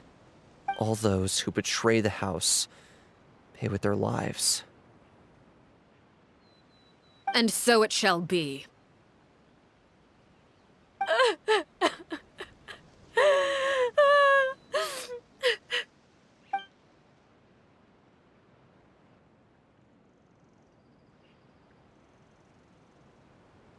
Father, please wait!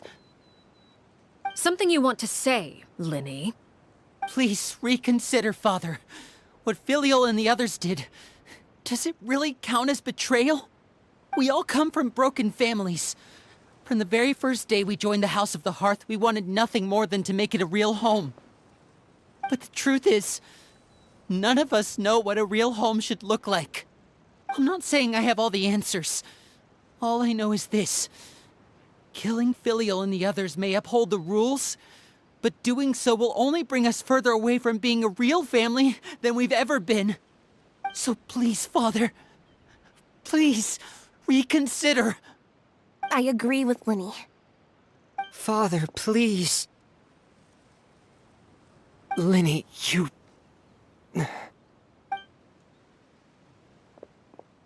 I also agree with Linny.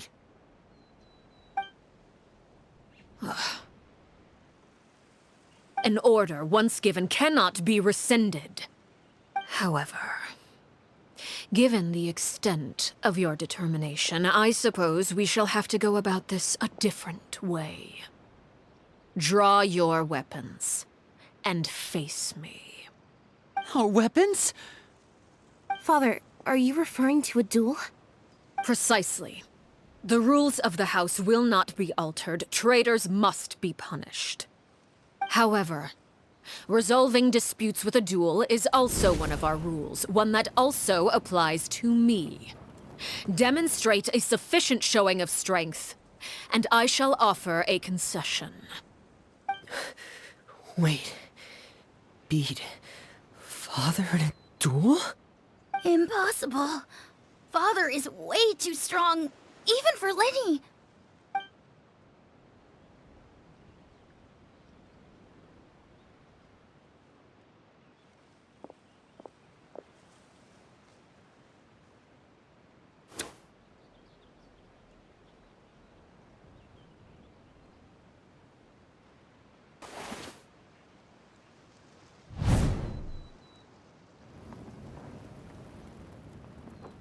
Did you hear that, Traveler? Letting the others have to duel the knave. What should we do? Can they really win something like that? If they lose, those people from the house are really gonna be executed. Hey, are you listening?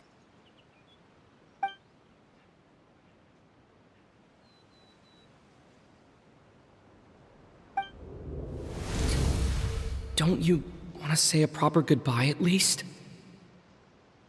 Anger makes you impulsive. Sorrow causes you to waver.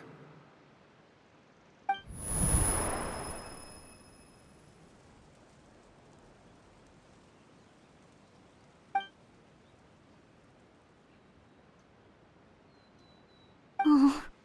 Looking at that expression on her face, she seems really serious about this. Guess that means there's no chance she's throwing the duel on purpose, huh?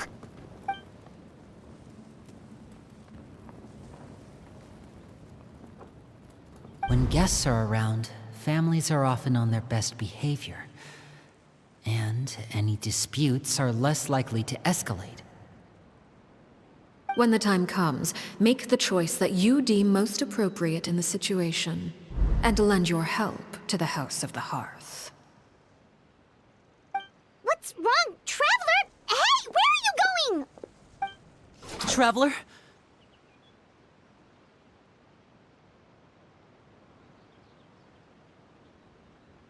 You're asking to join the duel against the knave? I'll allow it. We do have a ready-made dueling ring at our disposal, after all. All I would advise is this. Keep a firm grasp on your weapon, and give it your all. Any less, and you may just lose your life.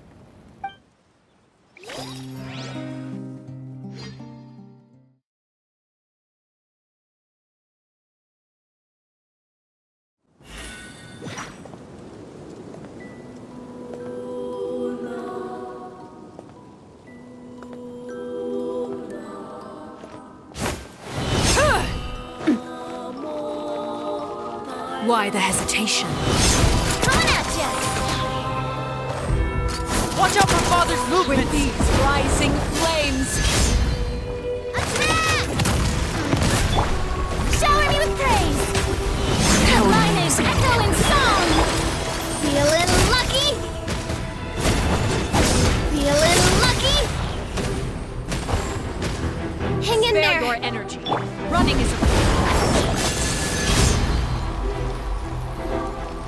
I hear everything! Ow! I'm feeling lucky! This one's got your name on it! How amazing. Try to pace yourself. Watch out! With the fall of darkness, destruction shall rise. Have a taste of purgatory. Now's our chance! With these rising flames, This one's got your name on it! Umbrella warfare, I guess! Proper send-up! how amazing. Hang in there!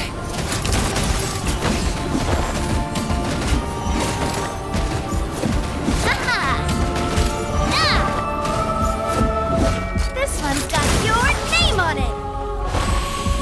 With these rising flames, Oh! Getting here! close enough. Watch out! Is it my Just turn show me now? it!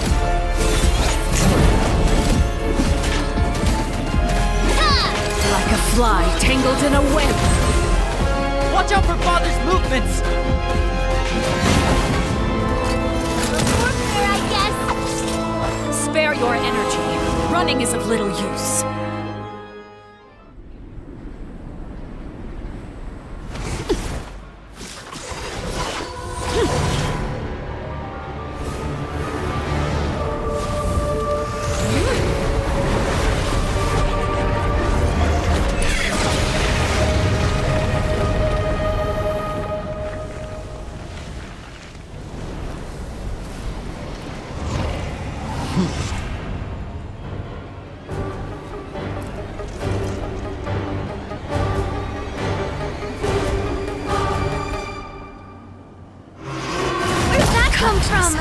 consumed away.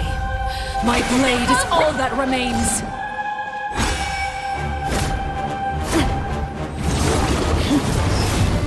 Watch out for Father's movement!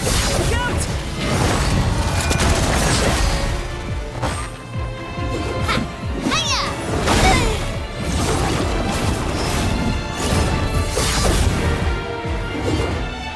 This one's got your name on it! A proper send-off! Now's our chance! See how strong Over you here! are.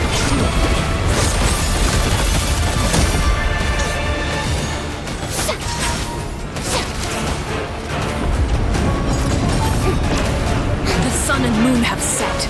Only ruin remains. Watch out for Father's movement! Look out!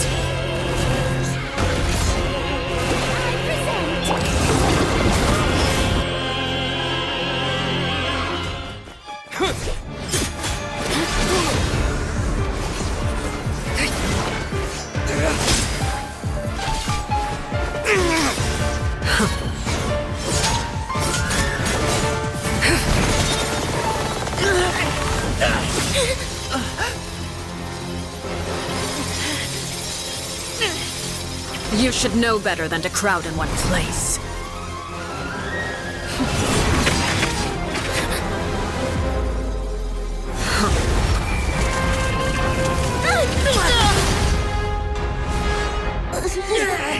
Oh, I know.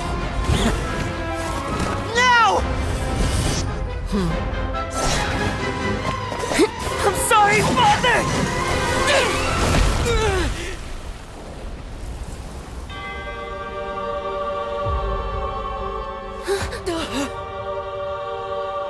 Sorry for what? This pitiful excuse for an attack.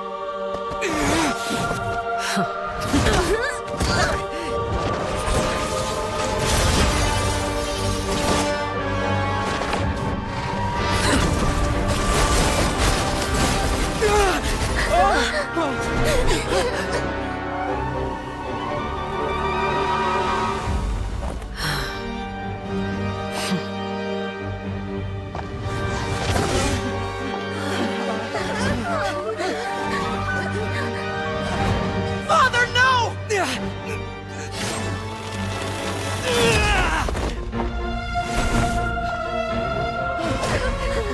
Made it out, did you? You're stronger than I expected.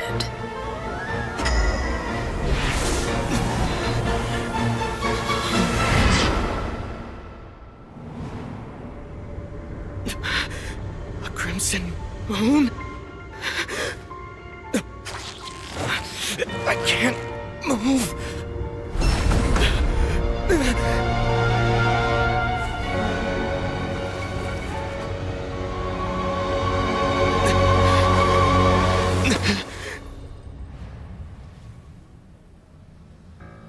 Still, not strong enough to beat me.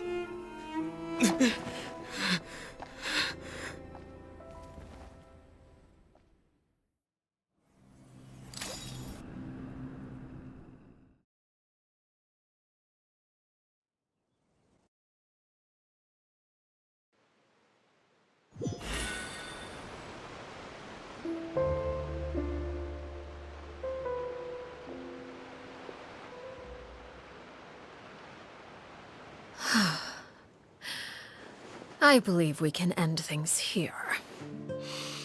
It's not often that we get to enjoy the company of guests, after all. We wouldn't want things to get too out of hand. Brother, are you all right? Lenny. Given that I am the victor of this duel, as agreed, the punishment stands. No! I never thought things would end like this. However, everyone involved in the duel demonstrated a remarkable level of strength and determination. In light of this, I'm prepared to change the method of execution. Elwar, the bottled flames I gave you for safekeeping.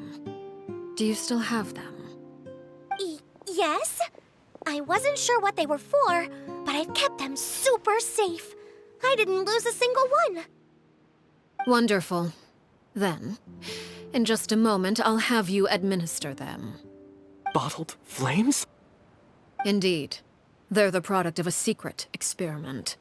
Under certain special circumstances, flames can be extracted from my person and preserved. Once ingested, searing pain will spread across every inch of your body. No harm will come to you physically, but your memories will be burned away. If you can withstand the pain. When you awake, you'll have forgotten everything you know about the House of the Hearth, and will be expelled from the organization. In other words, administering this concoction will kill the version of you that grew up in the house, and give you a new identity.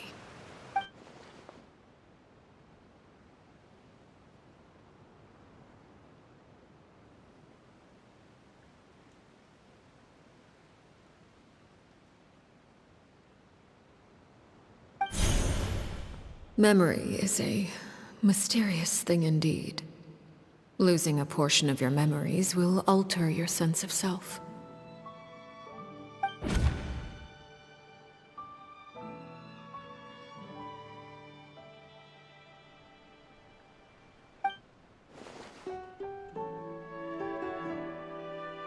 So, you're just letting us go, Father?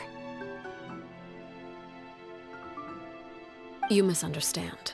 Memories are extremely important. Once consumed by flame, the version of you standing before me will die, and our secrets will die with you. So no, I don't intend to just let you go, because the person who survives will be nothing but a stranger. Even so,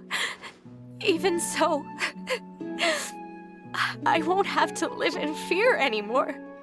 I'm sorry, Father. I'm sorry I let you down. But I really... Don't cry, Filial. You haven't left the house yet, so there are still rules to be followed, yes. Remember what I taught you. Anger makes you impulsive, sorrow causes you to waver. Don't let yourself be controlled by your emotions. Of course. I'll remember. Dry your tears, and go pursue the life you really want. Yes, Father. Chaplot, Fultz, Elwar. Take them back to Poisson. And bring Linny and the others as well. I prepared 3 extra vials of bottled flames. As for whether to take them, the choice is yours. Goodbye, children. The next time we meet, I will no longer be your father. Thank you for all you've done for the house. I hope you have bright futures ahead of you.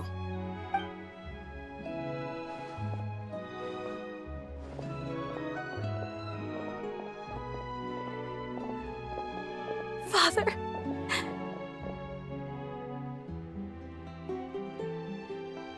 Let's go.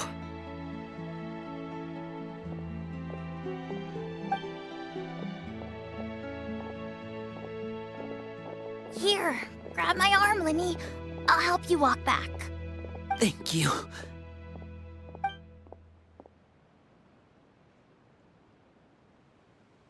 Clairvy.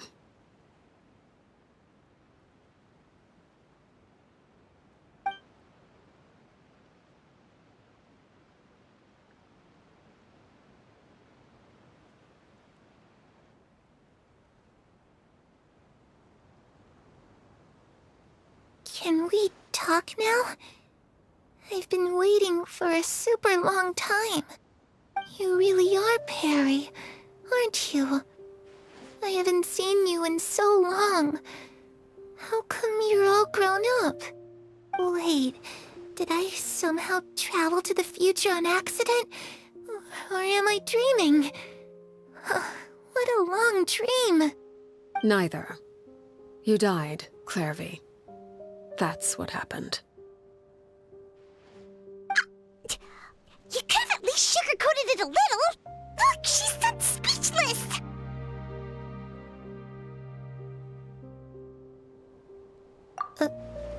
Oh. Okay then. Huh?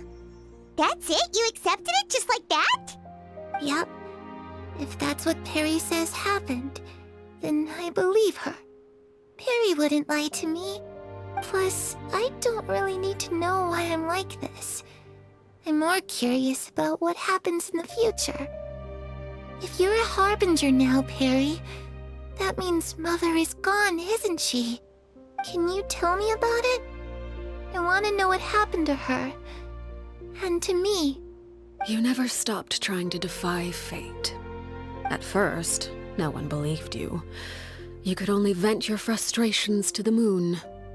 In fact, you often sought comfort in the night sky. You wanted to see the aurora, so one night we promised each other we would go to Snezhnaya to see it together. Later on, you tried to run away, but you were brought back each time. Mother spared your life, but it wasn't out of kindness. Instead, she decided to make an example of you by slowly torturing you over time. That way, the other children would know what happens to traitors. Still, you never gave up. Mother hoped that through ruthless duel after ruthless duel, she would be able to crown an ultimate victor among the children she raised. But you called on everyone to unite, to fight to a draw in order to reduce casualties. Your efforts may have only delayed the inevitable, but still. You gave them hope. You tried everything you could think of, but every attempt ended in failure. Still, you never turned your sword on Crucibina, and you never turned it on me. On that gloomy day, you told me, "For the last 16 years of my life, I've done everything I can to fight for freedom. But now, I realize that the only freedom I truly possess is the freedom to choose to die." I never imagined I would say something like that. I must have been feeling really worn down. But somehow, I still think I understand. According to Mother's plan, only one of us was going to make it until the end. And I always hoped that person would be you. If I could do it all over again, I still don't think I would make a different choice. Even when I first met you, I knew you'd be able to do what I couldn't. Is that so? Even now, I'm not sure I truly understand what kind of freedom you were trying to pursue. But as the head of the House of the Hearth, and as the children's father, I've tried to give them the most basic of freedoms. The freedom to choose their own fate. It's something I discussed with the Iudex of Fontaine. The children who want to leave the house will have their memories wiped clean of all secrets pertaining to the organization. In return, they will be allowed to live a normal life in Fontaine without being prosecuted for their past. Of course, I won't simply hand freedom to them on a silver platter. They have to fight for it and prove themselves worthy of it. Only freedom that is earned has true value. That's more than enough. That's exactly the kind of life I was fighting for.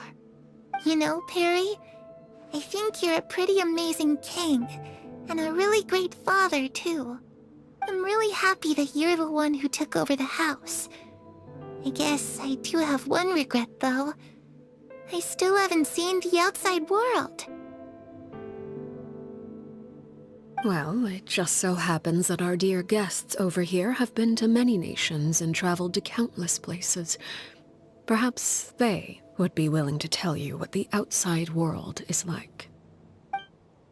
Really? Of course! We've traveled all over the place. We've got so many stories, we could probably talk your ears off for 3 days straight!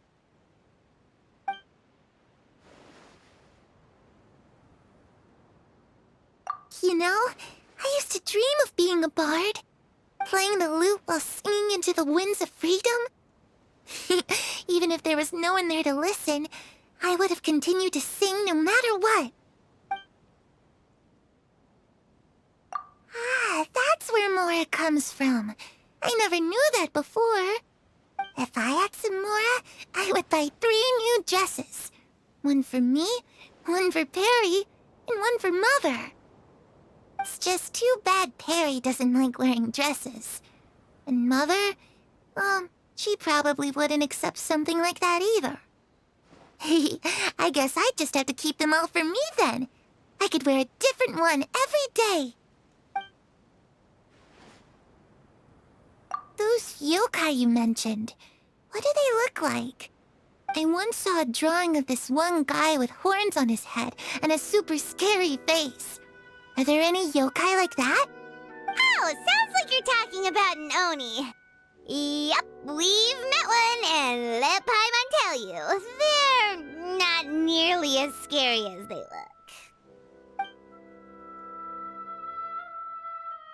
I was always too afraid to skip Mother's fighting lessons. But at the academia, I bet you could do all sorts of secret things in class. Things that have nothing to do with studying. I'm just kidding. Being able to study whatever you want without having to fear for your life actually sounds pretty great.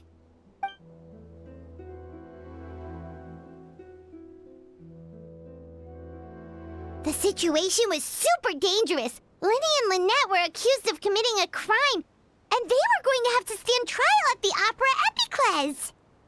Oh no! That must have been hard for all of you. What happened next? Don't worry, we were able to turn the situation around super quickly. All thanks to Detective Paimon, of course. How'd you do that? Come on, tell me. Okay, so it was like this. After the failed magic show, we rushed to the scene and...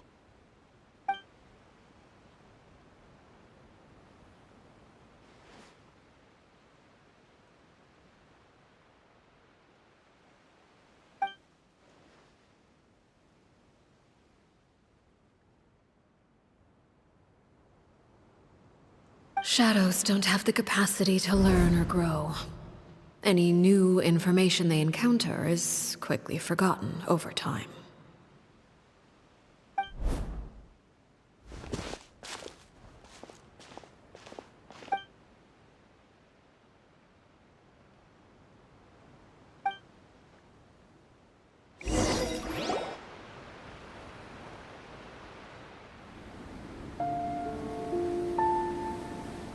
Clairvy, you've worked tirelessly from the shadows to overthrow the House of the Hearth. Now, by my authority as the Knave, I shall announce how this matter ends. You are hereby expelled from the House of the Hearth. You are no longer tied to this place, nor are you bound by its rules. You're saying that I can finally leave?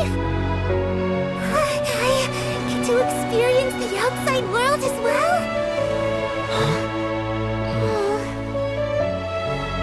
Oh, I almost forgot. There's no getting older for me. Still, seeing who you grew up to be makes me really happy, Parallel. Take care of yourself. Goodbye. May we meet again someday.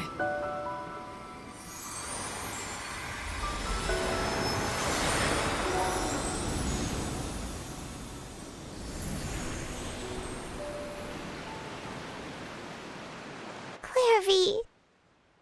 She left so soon. Paimon didn't even get to finish her story. I also have certain sentiments left unsaid. I wanted to tell her that the aurora I saw in Snezhnaya was just as beautiful as the ones in the pictures. But a shadow's memories reset at dawn. Had we delayed any longer, we wouldn't have had the time to say goodbye. Whatever regrets may linger, let them be lost to the coming of a new day. Father? It's Linny! Hey, Linny!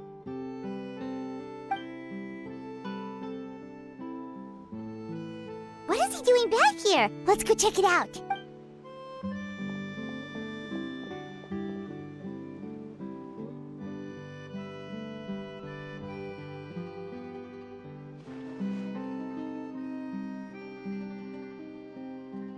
Father, the bottled flames have been administered.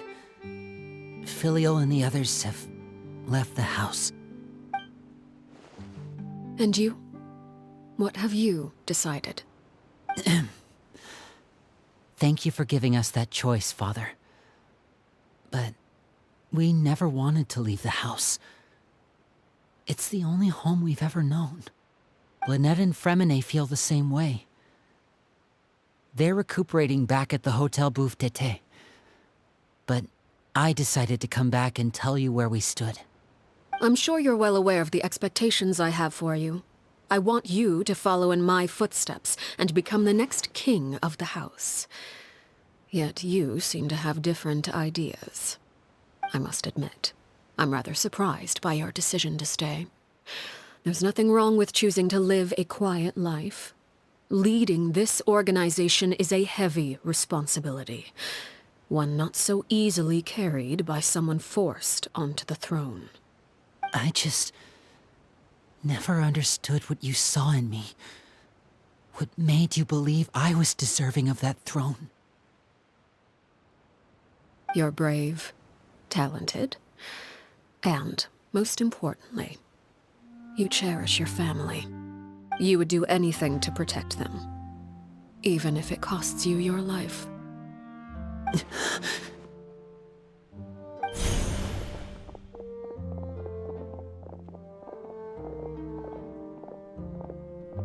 Speaking up back there was so brave of you, Linny. It's all thanks to you that we were able to convince Father to back down. You're a hero, Linny. Hero. Father is the real hero. Had Father gone all out during the duel, there's no way I would have walked away with my life. She must have had it all planned from the beginning, from the very moment she suggested a duel. I'm not deserving of that title. I'm not strong enough or smart enough. You're wrong. In my opinion, all you need to be deserving of the throne is conviction and the necessary strength to act on it. We may have different ideas of what it means to be a family, but you can hardly be said to lack conviction. What you truly lack is strength. For someone of your talent, though, that's something that will come with time. Even without that strength, you still chose to face me in a duel, even though the odds were stacked against you. That capacity to honor your convictions is what I truly see in you. Father. No one knows what the future holds, what tragedy or triumph may be in store. Being at the head of this organization requires the strength of will to face whatever comes. Caution will only hold you back. If reaching a certain standard were required to go after what you want, I would never have succeeded in killing my predecessor. Back then, there was still a considerable gap between our abilities. Strength may decide the ultimate victor, but those who let a lack of strength dictate their decisions or undermine their convictions will never be worthy of the throne. I understand, Father. Thank you. Children must grow up to surpass their parents. Only then can a family continue to flourish. The road ahead is not an easy one, so I'll ask you one last time. Are you certain you want to stay? You've done so much for me, Father, and that kindness must be repaid. Plus, with Project Stuja at hand, there are many dangers ahead, and I, for one, don't intend to back down. Protecting my family at all costs. That's my conviction. Then you're welcome to stay. As for Project Stuja, you need not be too concerned. If those cowardly businessmen and heartless dignitaries try to take us down, I'm prepared to teach them a lesson. Having members who longed for the light was our organization's last weakness. With those members no longer among our ranks, the House of the Hearth is like a spider hiding in the shadows. We need only wait for our prey to come to us. At present, our imperative is to use their plan to our advantage. In doing so, a crimson moon shall rise amid the frigid blizzards of winter. No demonstration of loyalty shall go unrewarded, and no sacrifice shall be in vain. As for the two of you, whether we meet again as friend or foe, I'll remember the camaraderie we shared in this moment. no matter how arduous the journey ahead. I hope we both reach our desired destination.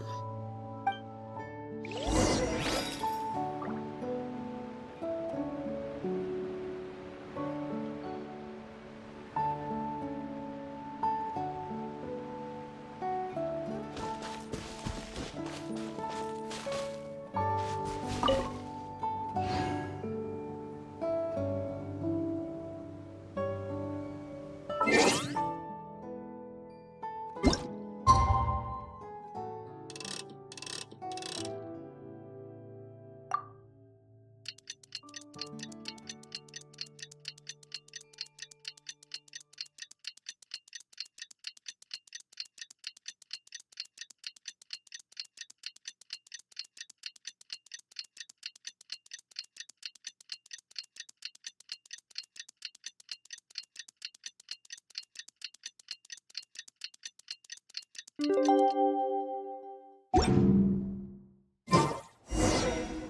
Linny say that Lynette and Fremine were recovering at the Hotel Bouffe d'été? Oh, Paimon wonders how they're doing. Maybe we should go check on them.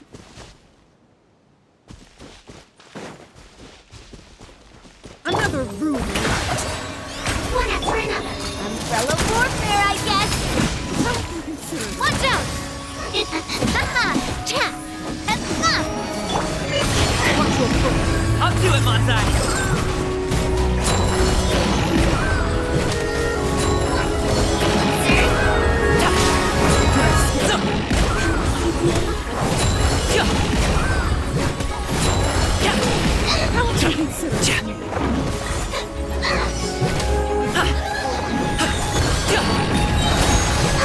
Mighty mythical beast!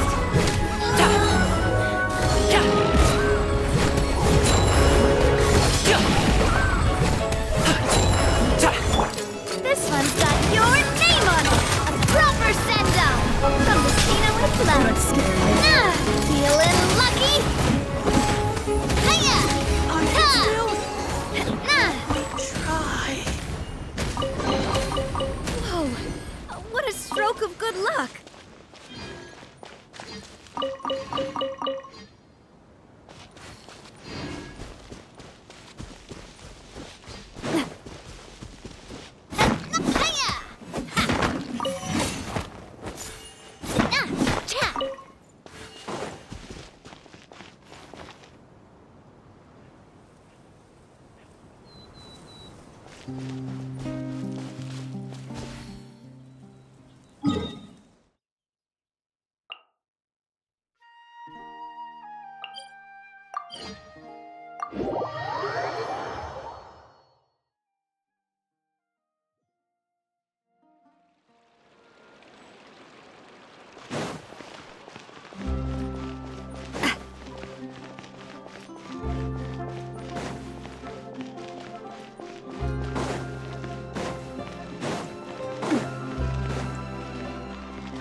Lynette? Fremine?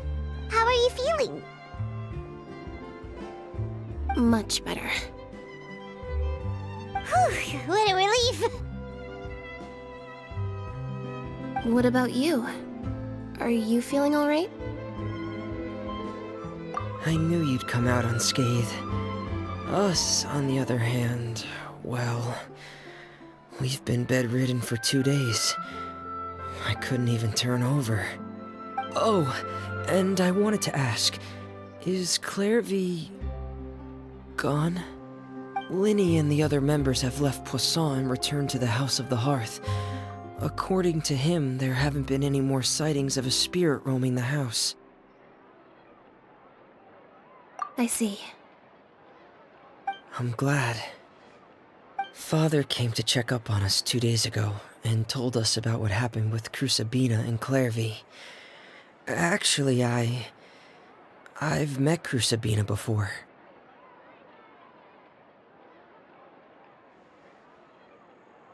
Wait, what? You've met the former knave? Crucibina died a year after Clairvy. It was during the year between their deaths that I joined the House of the Hearth. Crucibina had an extremely cruel and radical way of doing things. While she was alive, the atmosphere in the house was suffocating. When I joined, though, the experiment she valued so much had already come to an end, and all the people involved, dead and injured alike, were gone. Crucibina never talked about the past with us newcomers. A couple of months after I joined, Father killed Crucibina and burned all her files. With that, the names of all the people subjected to her experiments, Clairvy included, were lost to the flames, along with the painful memories they represented. Father took in Lenny and me a couple months after that, but she never mentioned anything about Crucibina or Clairvy. It really seems like something she was planning to keep to herself. The last time you talked to her, did she mention why she kept it a secret for so long? She said she didn't want us to be affected by the darkness of the past. She was worried we'd develop a false sense of gratitude towards her if we knew about it. The foundation of a family should be free of any corrupting influence. Whatever happened in the past, it has nothing to do with who we are now. And that's what Father told us in the end. But I still thanked her for everything. It was only after hearing about what Crucibina did that I finally realized how insignificant our lives could have been. The members of the house meant nothing to her. To say that she valued them in any way, even just as a tool, would probably be giving her too much credit. If Father hadn't taken over the House of the Hearth, I probably would have already... Father rarely brings up the fact that she saved us. She doesn't believe that being indebted to her should be what ties us together. But even if we didn't owe her anything, we would still choose to stay. Because this is our home. We may have arguments or times when we feel wronged. Some people may even choose to leave. But as long as Father is here, we will always have a home. Whether the path before us is bathed in sunlight or shrouded in shadow, we'll follow Father wherever she chooses to go. So I wanted to say thank you for helping us make it through this crisis. Without your help, we could have lost a lot more along the way. Oh, we didn't do anything, really. Of course. You're welcome anytime. Are Filial and Nantoy okay? I actually saw them at a cafe this morning. They didn't recognize me. From what I could tell, they were drinking coffee and talking about one of the operas that started running recently. They seemed happy. If I had to take a guess, I would say they finally found the kind of life they always wished for.